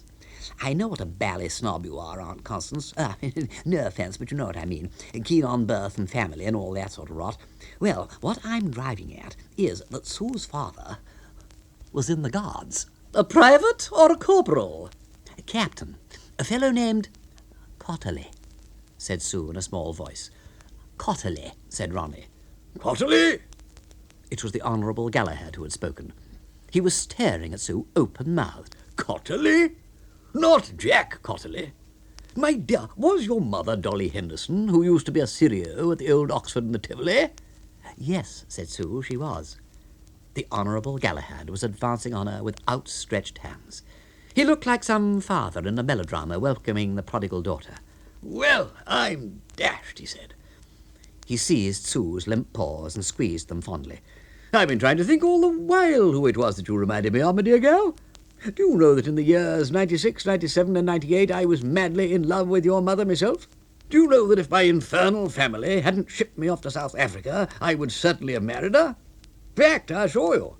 They got behind me and shoved me on the boat, and when I came back I found that young Cotterley had cut me out. Well, never mind about that now, Galahad. The point is, retorted the Honourable Galahad warmly, that young fish there wants to marry Dolly Henderson's daughter, and I'm for it. And I hope, Clarence, that you'll have some sense for once in your life and back them up like a sportsman. Eh? Said the Ninth Earl. His thoughts had been wandering. You see for yourself what a splendid girl she is. Who? This girl. Oh, yes, charming, agreed Lord Emsworth courteously, and returned to his meditations. Clarence! You are not to consent to this marriage. Who says so? I say so. And think what Julia will say. She could not have advanced a more impressive argument. Lord Emsworth's idea of happiness was to be where Lady Julia Fish was not, and the thought of her coming down to Blandings Castle and tackling him in his library about this business froze him to the marrow. You think Julia wouldn't like it? Well, of course she won't like it. You think she'd make herself unpleasant about it? I do. In that case... Lord Emsworth paused. I'm going down to look at my pig. Sue stood on the balcony, looking out into the night. Velvet darkness shrouded the world, and from the heart of it came the murmur of rustling trees and the clean, sweet smell of earth and flowers. She sighed. It was a night made for happiness, and she was quite sure now that happiness was not for her. A footstep sounded behind her, and she turned eagerly. "Ronnie?" It was the voice of the Honourable Galahad Threepwood that answered. "Only me, I'm afraid, my dear. May I come onto your balcony? God bless my soul, as Clarence would say. What a wonderful night." "Yes," said Sue doubtfully. "You don't think so?" "Oh, yes." "I bet you don't." He rested his arms on the parapet. "About young Ronald," he said abruptly. "What about him?" "Fond of him?" "Yes." "I mean really fond?" "Yes." "How fond?" "I can't put it into words," said Sue. Well, never mind. I just wanted to be quite sure you really were fond of him, because... "Well?" "Well, because I've just fixed it all up." She clutched at the parapet. "What?" "Oh, yes," said the Honourable Galahad. "It's all settled. The wedding bells will ring out." "But how? Why? I mean, what's happened?" "Well, you'll admit I might have married your mother." "Yes." "Which makes me a sort of honorary father to you." "Yes." "In which capacity, my dear, your interests are mine. The fact of the matter is, knowing how strongly my sister Constance has always felt on the subject of those reminiscences of mine, I went to her and put it to her squarely. Clarence, I said to her, is not the sort of man to make any objections to anyone marrying anybody, so long as he isn't expected to attend the wedding. You're the real obstacle, I said, you and Julia. And if you come round, you can talk Julia over in 5 minutes. You know she relies on your judgment. And then I said that if she gave up acting like a barbed wire entanglement on the path of true love, I would undertake not to publish the reminiscences." "Oh," said Sue. Nothing more. Her feelings were too deep. She hugged his arm. She found herself crying. "Now, come," said the Honourable Galahad protestingly. Nothing so very extraordinary in that, was there? Nothing so exceedingly remarkable in one pal helping another? I don't know what to say.